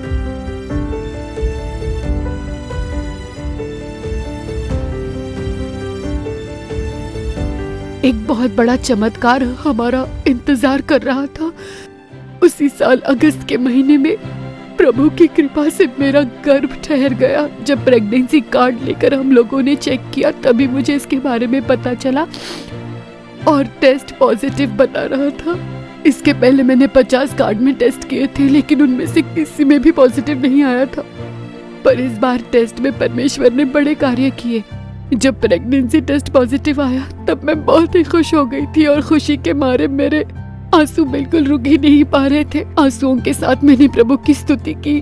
परमेश्वर की महान कृपा से अप्रैल के महीने में 4 तारीख को एक प्यारी सी बच्ची परमेश्वर ने हमारे हाथ में रखी। जब भी अपने बच्ची को देखती हूँ मैं बहुत ही खुश होती हूँ।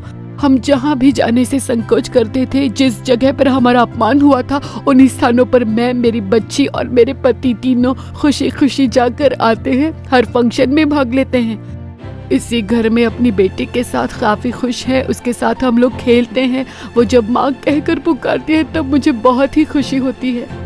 अब मेरी बच्ची को देखकर मुझे बहुत ही खुशी होती है। जब मैं काम से लौटता हूँ वो डैडी करके पुकार कर दौड़ती आती है। मैं जब काम के लिए निकलता हूँ तो मेरे साथ आने का जिद करती है। तो उसकी ये सारी हरकतें देखकर अब बड़ा आश्चर्य होता है।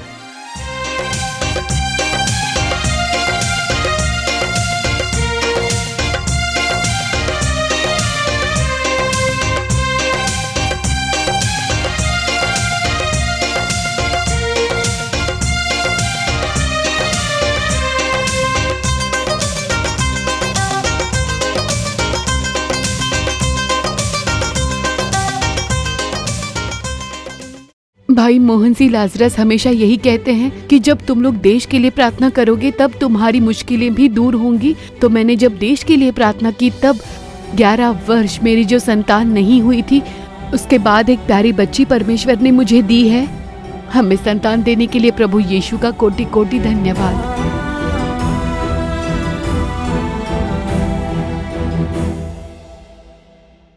तो देखिए, एक दुख, वो दुख प्रभु दूर कर देते हैं। पाप एक दासत्व है, उसमें से एक छुटकारा। संतान नहीं होना भी एक दासत्व है, जिसके कारण मानसिक चिंता, पति पत्नी के बीच वेदना, परेशानी, मनुष्य जो बातें करते हैं, ठट्ठों से भरी बातें, अपमानजनक बातें, ये कितना दर्दनाक विषय है। कुछ लोग जो बोलते हैं वो एक तलवार के समान होता है। कुछ लोग की बातें तलवार की धार के समान होती है। कुछ लोग देखिए वैसी ही बातें करते हैं। बच्चा नहीं है, इसके कपड़े तो देखो, ऐसा बोलते हैं। ये क्या बात हुई? इस तरह के निर्दय लोग भी हमारे आसपास ही रहते हैं। वेदना पहुंचाने वाले, दूसरों का दुख वो बिल्कुल नहीं जान पाते, पर परमेश्वर उसे जान लेंगे। क्या आपकी वेदना कोई समझ नहीं पा रहा है? आपका मजाक उड़ा रहे हैं, अपमान कर रहे हैं? क्या आप एक दुख में फंसे हो? आपके घर के अंदर ही निंदा और अपमान भरा हुआ है क्या? प्रभु यीशु आपको समझ सकते हैं। आपका दुख दूर करने के लिए, आज ही आपके लिए एक चमत्कार करने के लिए परमेश्वर तैयार है। आज ही जब प्रार्थना करोगे आपके लिए चमत्कार होगा। चाहे जितना भी साल हो जाए, 11 वर्ष, 8 डॉक्टर्स, कितनी सारी दवाइयां खाई है। देखिए महीने भर में कितनी दवाइयां खाई, 270 दवाइयां, पर फिर भी कोई फायदा नहीं हुआ। प्रभु ने उनकी आंसू को देखा। जब अय्यूब ने उनके दोस्तों के लिए प्रार्थना की, परमेश्वर ने उनका सारा दुख दूर किया। ऐसा ही बाइबल में लिखा है। तो इन लोगों ने जब देश के लिए प्रार्थना की, तब परमेश्वर ने उनका दुख दूर करके उन्हें संतान देकर आशीष दिया। आप भी स्वार्थी बनकर प्रार्थना मत कीजिए। हमारा देश, हमारा भारत, हमारे भारत के लोग सुरक्षा पाने के लिए, आशीष पाने के लिए, उद्धार पाने के लिए शराब के सभी दुकान नष्ट हो जाएं। इसके अधीन जो भी लोग हैं वो छुटकारा पाने के लिए आप प्रार्थना करें। परमेश्वर आपका दुख दूर करके आपको आशीष देंगे। अब आप कोई विपत्ति नहीं देखोगे। अब तक विपत्ति, निंदा, अपमान, पर आज आपके लिए एक चमत्कार होने जा रहा है और इसलिए हम प्रार्थना करने जा रहे हैं। एक चमत्कार देखने वाले हो आप। और एक गवाही आई है भाई कन्नन से, चेन्नई के अयन्नावरम क्षेत्र से। भाई कन्नन, उनके जीवन में भी एक दुख था, बीमारी नाम का एक दुख। अगर शरीर में कोई पीड़ा या बीमारी आ जाए तो वो एक दुख है। जैसे अय्यूब ने शारीरिक दुख भोगा था, ये भाई भी शारीरिक दुख से पीड़ित थे। परमेश्वर ने उन्हें कैसे छुटकारा दिया, चलिए आइए अब गवाही देखते हैं। मेरा नाम है कन्नन। चेन्नई के ऐनावरम में रहता हूँ। मेरा विवाह होने के बाद मेरी एक बेटी पैदा हुई। एक प्राइवेट कंपनी में मैं एक ड्राइवर हूँ और आरसी कलीसिया से जुड़ा हूँ। मेरे पति बहुत ही स्वस्थ थे, लेकिन साल 2021 में सर दर्द से काफी परेशान हो गए। रात में वो सोते नहीं थे, सिर पर एक कपड़ा बांधकर रात भर पीड़ा में रहते थे। वो कहते थे कि मुझसे नहीं हो पा रहा है, सिर बहुत दर्द हो रहा है, बहुत ही वेदना में थे। सिर दर्द मुझसे बिल्कुल भी कंट्रोल नहीं होता था। मैं बस सिर पर बाम लगाया करता था। पूरी रात में बाम लगाया रहता था। दर्द से सारी रात सो नहीं पाता था। उन्होंने जो पीड़ा उठाई है उसे हम सोच भी नहीं सकते। बहुत वेदना में थे वो। तकिए को सिर से दबाकर मैं सोता था। दीवार पर जाकर अपने सिर को रगड़ता। मेरी पत्नी सारी रात मेरा सिर दबाते रहती थी। बाजू में जो सिर का नस है वो फड़फड़ाता था। असहनीय दर्द होता था, उसे कंट्रोल नहीं कर पाता था मैं। रात भर सोते भी नहीं थे। सुबह जल्दी उठकर सिर पर गर्म पानी डालते थे, यहाँ तक दीवार से जाकर सिर टकराते। जब से वो सर दर्द शुरू हुआ, मेरी आंखों की रोशनी भी थोड़ी थोड़ी धीमी होती गई। उसके कारण देखिए, मुझे देखने में थोड़ी परेशानी होने लग गई थी। किसी को देखूं तो डबल डबल दिखाई देता था मुझे। रास्ते पर चलती गाड़ियां भी ऐसे ही दिखाई देती थी।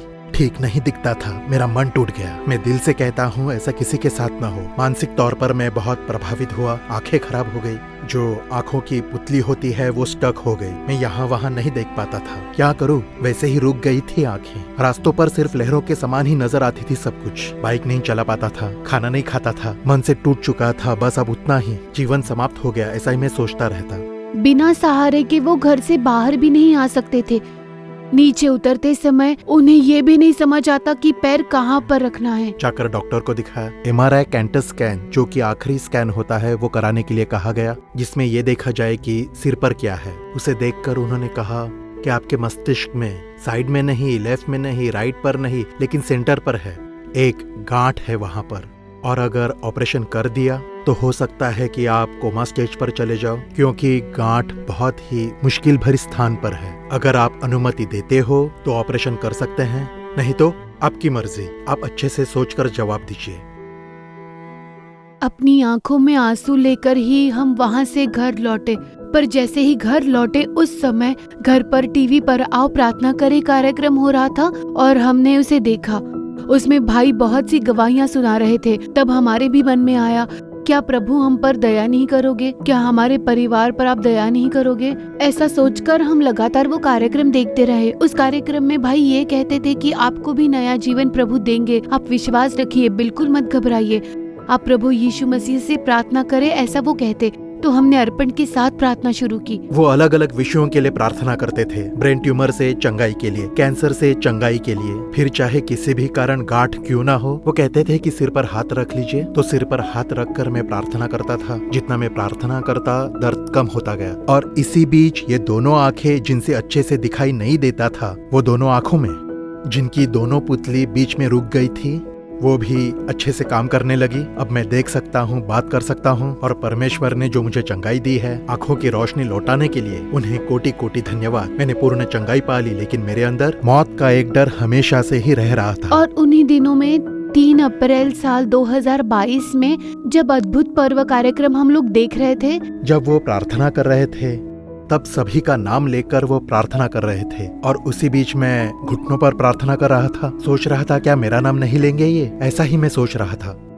पर 5 मिनट के बाद ही, कन्नन, आपके पाप और शाप सब मिटा दिए गए हैं, चिंता मत कीजिए, ऐसा कहकर उन्होंने प्रार्थना की। भाई कन्नन, आपकी प्रार्थना सुन ली गई है। कन्नन, प्रभु यीशु आपसे प्रेम करते हैं, इसीलिए वो आपसे मिले हैं। हमारा पूरा परिवार शाप में फंसा हुआ है, जिसके कारण बुरा प्रभाव पड़ा है, पाप है, शाप है, बिल्कुल शांति नहीं है। ऐसी आपने प्रार्थना की थी। यीशु ने आपकी प्रार्थना सुन ली है कन्नन। यीशु के नाम में, उनके लहू के सामर्थ्य के द्वारा आपको और आपके पूरे परिवार में एक पूर्ण छुटकारा आप आज से अनुभव करोगे। आपके पाप क्षमा हो चुके हैं। शांति के साथ प्रभु की स्तुति कीजिए। एक हाथ ने आकर मेरे शोल्डर को स्पर्श किया और मेरे सिर पर एक बदलाव सा हुआ।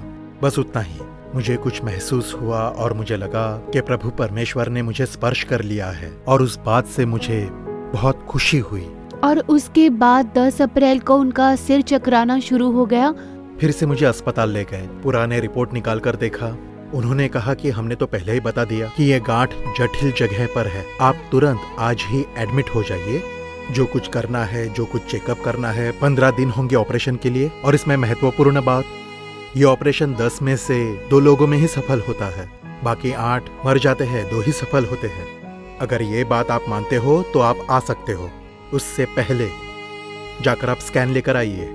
उस गांठ की साइज क्या है, कितनी है, कैसे फैली हुई है, क्या यह गांठ कहीं कैंसर में बदल गई है और शरीर को कितना प्रभावित किया है वो देखना है। तो उसके बाद आखिर में MRI कैंटर स्कैन किया और भेज दिया। 2 दिन के बाद उसका रिपोर्ट आया।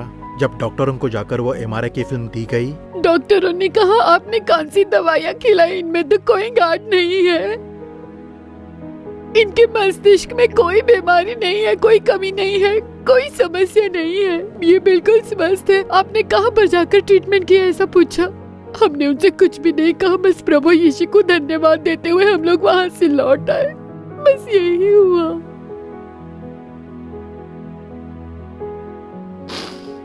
इससे बड़ा चमत्कार क्या हो सकता है। और आज मैं बिल्कुल स्वस्थ हूँ। मैं अपने आँखों से बहुत ही अच्छे से देख पाता हूँ, दर्द नहीं है, अच्छे से सोता हूँ, खाना खाता हूँ, बिल्कुल स्वस्थ हूँ और अच्छा काम कर रहा हूँ। आज मुझे कोई परेशानी नहीं है।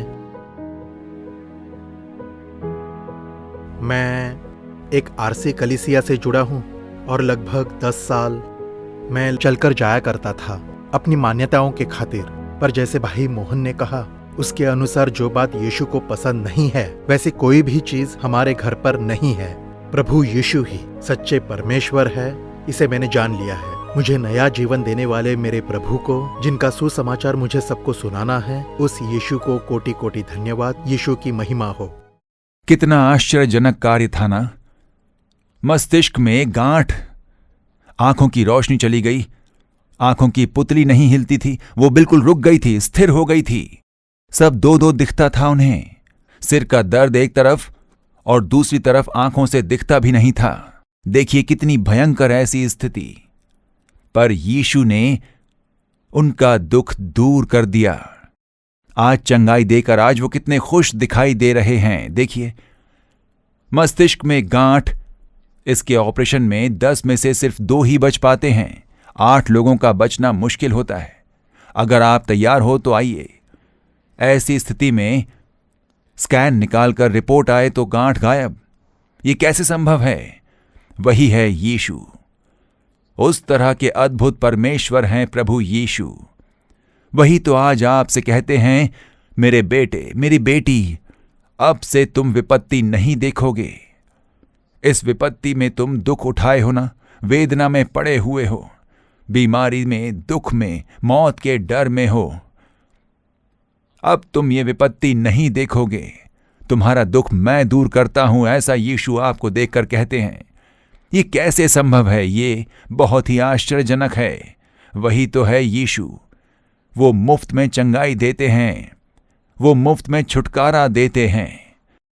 हमारा दुख दूर करने के लिए, हमें छुटकारा देने के लिए उन्होंने अपने आप को क्रूस पर बलि कर दिया।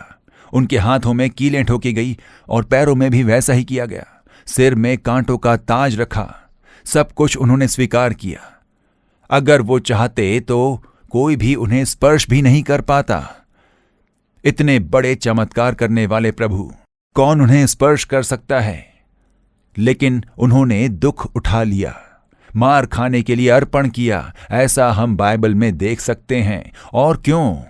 आपके लिए प्यारे भाई, प्यारी बहन, आपके लिए, हमारे लिए, हमारे दुख को दूर करके, हमारे दुख के दिनों का अंत कर देने के लिए उन्होंने सारे दुख अपने ऊपर उठा लिए। हमारी बीमारी, शाप और पाप उन्होंने अपने ऊपर ले लिया। क्रूस पर लटक कर अपने आप को मौत के हवाले किया। जीवित होने के बाद भी आज भी उनके हाथों में वो घाव है। जैसे गवाही में कहा कि किसी ने स्पर्श किया, एक हाथ ने उन्हें स्पर्श किया, सारे शाप को उनसे दूर कर दिया। यीशु के घायल हाथों ने उन्हें स्पर्श किया। पाप के कारण, शाप के कारण क्या बीमारी है, क्या वेदना है, क्या कोई नुकसान है? क्या आप दुख में पड़े हुए हो? परमेश्वर, आपने इन लोगों के लिए अद्भुत कार्य किया है, मेरे लिए भी कीजिए। मेरा भी दुख दूर कर दीजिए। प्रभु मेरा भी दुख दूर कीजिए, ऐसा आप प्रार्थना करो तो आज अभी प्रभु आपके लिए चमत्कार करेंगे। इसलिए अब हम प्रार्थना करने जा रहे हैं। अभी हम प्रार्थना करेंगे। आइए प्रार्थना करें। अब हम प्रार्थना करने वाले हैं। अगर हो सके तो अपने घरों में आप घुटनों पर आ जाइए। अगर आप कहते हो नहीं पैरों में दर्द है तो आप वहीं पर बैठ जाइए, पर आंखें बंद करके प्रार्थना कीजिए। एक एक कार्य के लिए हम प्रार्थना करने वाले हैं। पहले मुझे पाप से छुटकारा चाहिए और शाप से छुटकारा चाहिए। बिल्कुल शांति नहीं, ये पाप ने मुझे दास बना लिया है। पाप नहीं छोड़ पा रहा हूँ, शराब नहीं छोड़ पा रहा हूँ, जुआ नहीं छोड़ पा रहा हूँ, नशे की चीजें नहीं छोड़ पा रहा हूँ। मेरे परिवार में ये पाप और शाप मुझे वेदना पहुंचा रही है। यीशु क्रूस पर पाप बन गए, शाप बन गए। जिन्हें छुटकारा चाहिए वो अपने हृदय पर हाथ रखिए। अगर आपके घर में आपके पति, आपके बच्चे कोई शराब के नशे के आदी हों तो उन पर अपने हाथ रख लीजिए। कहिए, यीशु मेरे पति को छुटकारा दीजिए, मेरे बच्चे को छुटकारा दीजिए। हे यीशु, इस दुख को दूर कर दीजिए। इस नए वर्ष से हमारे जीवन से ये विपत्ति दूर हो जाए।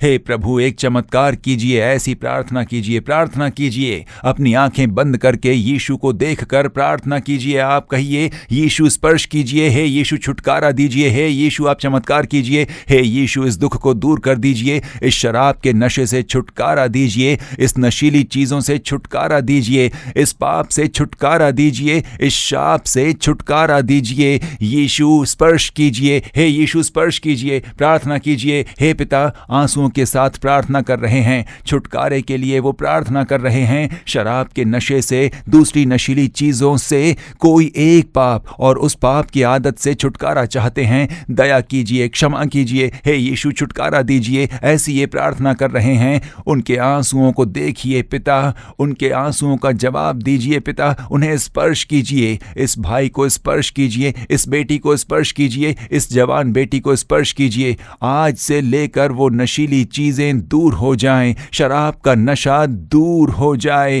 प्रभु, उसके दासत्व से उन्हें छुटकारा दीजिए। प्रभु, क्रूस पर इन लोगों के लिए आपने जान दी थी, लहू बहाया था। इनके पाप को क्षमा करने के लिए आपने लहू बहाया था। प्रभु, उसे याद कीजिए। परमेश्वर, अभी स्पर्श कीजिए। इसी समय इन्हें छुटकारा दीजिए। प्रभु यीशु के नाम में पाप का दुष्ट बंधन टूट जाए। इस पाप को लेकर आने वाली सारी दुष्ट आत्मा दूर हो जाए। प्रभु यीशु के नाम में शराब के नशे की आत्मा दूर हो जाए। नशे की चीजों को लाने वाली आत्मा दूर हो जाए। शैतान के काम पूरी तरह नष्ट हो जाएं।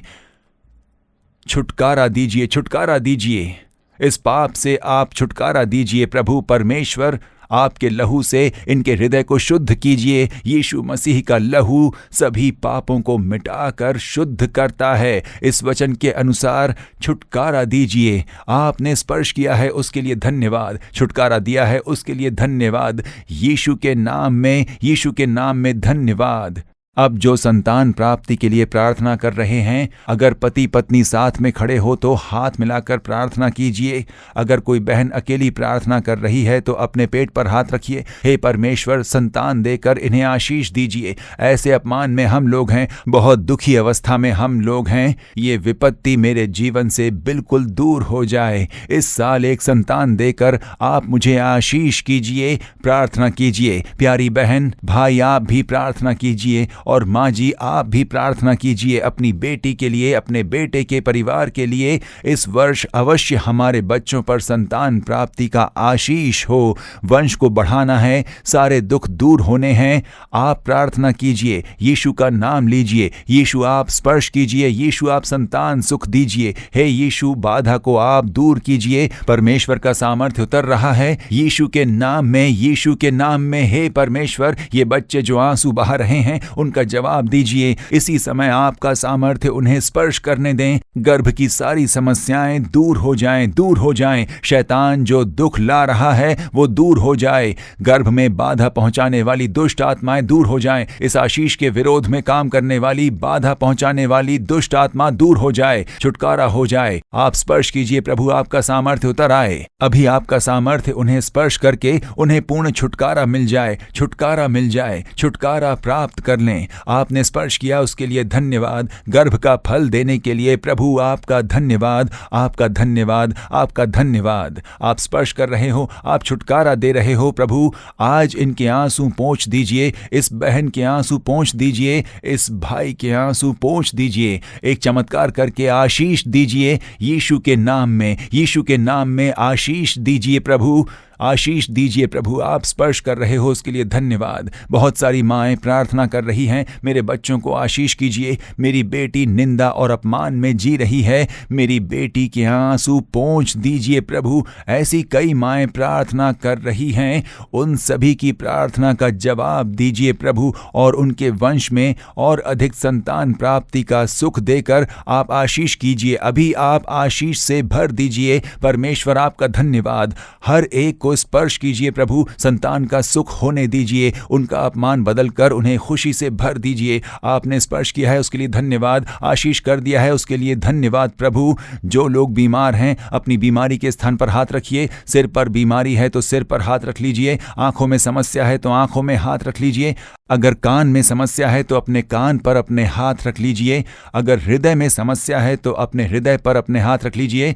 जिस किसी भाग में गांठ है, अगर गले में गांठ है, छाती में गांठ है, पेट में गांठ है तो वहां पर अपने हाथ रख लीजिए। देखिए मस्तिष्क के गांठ को प्रभु ने दूर कर दिया था। ठीक यही आशीष आज प्रभु आपके लिए भी करेंगे। जहां पर गांठ है वहां पर अपने हाथ रख लीजिए।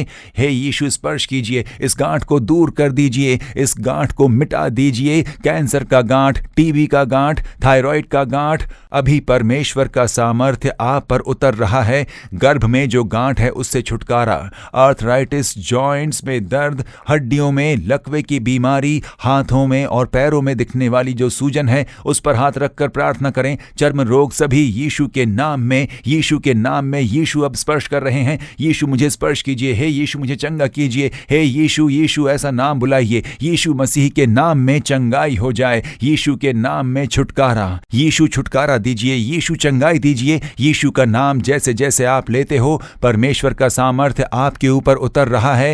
हे पिता, आंसुओं के साथ ये लोग प्रार्थना कर रहे हैं। ये लोग कहां जाएंगे प्रभु? परमेश्वर, बीमारी की वेदना में कष्ट उठाने वाले इन बच्चों को आप एक बार देखिए परमेश्वर। इन बच्चों के लिए आपने क्रूस को उठाया था, उसे आप स्मरण कीजिए प्रभु। आपने उनकी सारी पीड़ा और बीमारियां उठा ली प्रभु।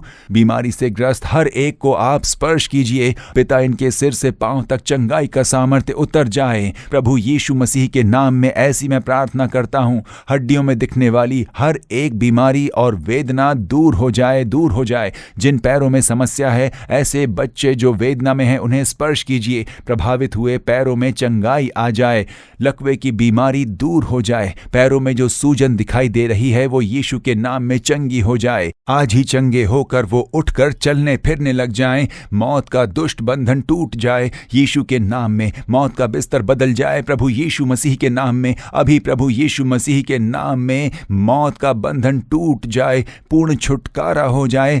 घर में आपके चंगाई का सामर्थ्य उतर आ जाए, अशुद्ध आत्मा दूर हो जाए प्रभु यीशु मसीह के नाम में। उन्हें मैं बांध देता हूँ, वो आत्मा दूर हो जाए प्रभु यीशु मसीह के नाम में। रात में जो दुष्ट आत्मा डराती है वो घर में घुसकर लोगों में जो डर पैदा करती है, ऐसी दुष्ट आत्मा को मैं बांध देता हूँ और उन घरों में से बाहर निकलने के लिए मैं यीशु के नाम में आज्ञा देता हूँ। छुटकारा, छुटकारा, छुटकारा, हर एक को छुटकारा प्राप्त हो जाए। आप स्पर्श करके छुटकारा छुटकारा दे रहे हो, चमत्कार कर रहे हो, उसके लिए आपका धन्यवाद पिता।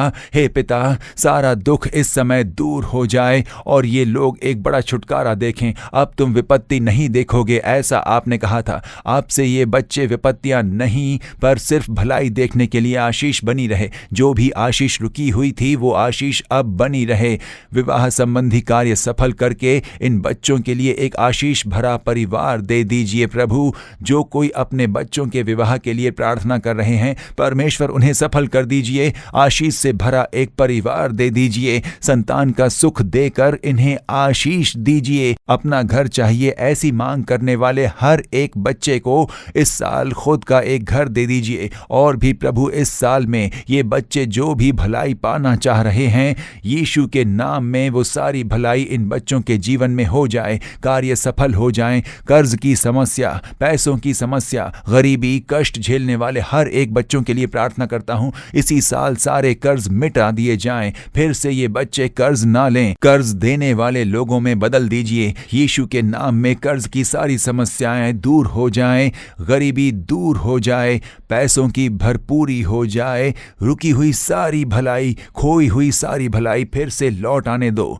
इनके भाग में जो भी चीज है इन्हें मिलनी चाहिए, वो इन्हें मिल जाए। आप एक चमत्कार कीजिए, यीशु के नाम में बाधा दूर हो जाए। परमेश्वर, पिछले साल जो कोई भलाई इन्होंने खो दी वो फिर से लौट आ जाए। आपने आशीष दे दी है, उसके लिए आपका धन्यवाद। बच्चों की पढ़ाई में इन्हें आशीष दे दीजिए, सारे रास्ते खुल जाएं, इन्हें भलाई से भर दीजिए। यीशु के नाम में इस साल जो कोई आशीष और भलाई के लिए ये प्रार्थना करते हैं, उन सभी कार्य में चमत्कार करके आप उन्हें खुश कर दीजिए। दुख दूर करके इन्हें आप आशीष दे रहे हो। इस साल इनकी आशीष और भलाई को देखकर ये खुश हो जाएं। इनके परिवार से बुराई दूर करके सुरक्षा दीजिए। बीमारी, महामारी, बाधाएं, अकाल कुछ भी इन परिवारों में नाश ना पहुंचा सके, ऐसी आप सुरक्षा कीजिए। आपने आशीष दिया है, उसके लिए धन्यवाद। आपको स्तुति देते हैं। सभी अपने दाहिने हाथ को उठा लीजिए, कहिए, हे यीशु, मेरी प्रार्थना सुन ली, उसके लिए धन्यवाद। चमत्कार किया है, उसके लिए धन्यवाद। दुख दूर कर दिया है, उसके लिए धन्यवाद। अब दुख नहीं देखेंगे, सिर्फ भलाई देखेंगे, उसके लिए धन्यवाद। ऐसा बोलिए, धन्यवाद यीशु, आपको कोटि कोटि धन्यवाद। दिल से धन्यवाद देते हैं। यीशु के नाम में प्रार्थना करते हैं पिता, आमीन आमीन। तो आज जिस किसी ने अर्पण के साथ प्रार्थना की, आपको एक छोटी सी पुस्तिका मुफ्त में भेजी जाएगी। आप हमारे फोन नंबर पर संपर्क कीजिए तो आपको एक छोटी सी पुस्तिका, अब आप परमेश्वर की संतान हो, इस नाम की पुस्तिका और साथ ही प्रभु यीशु के चरित्र चित्रण की पुस्तक बिल्कुल मुफ्त भेज दी जाएगी। आप इस नंबर पर हमसे संपर्क कर लीजिए।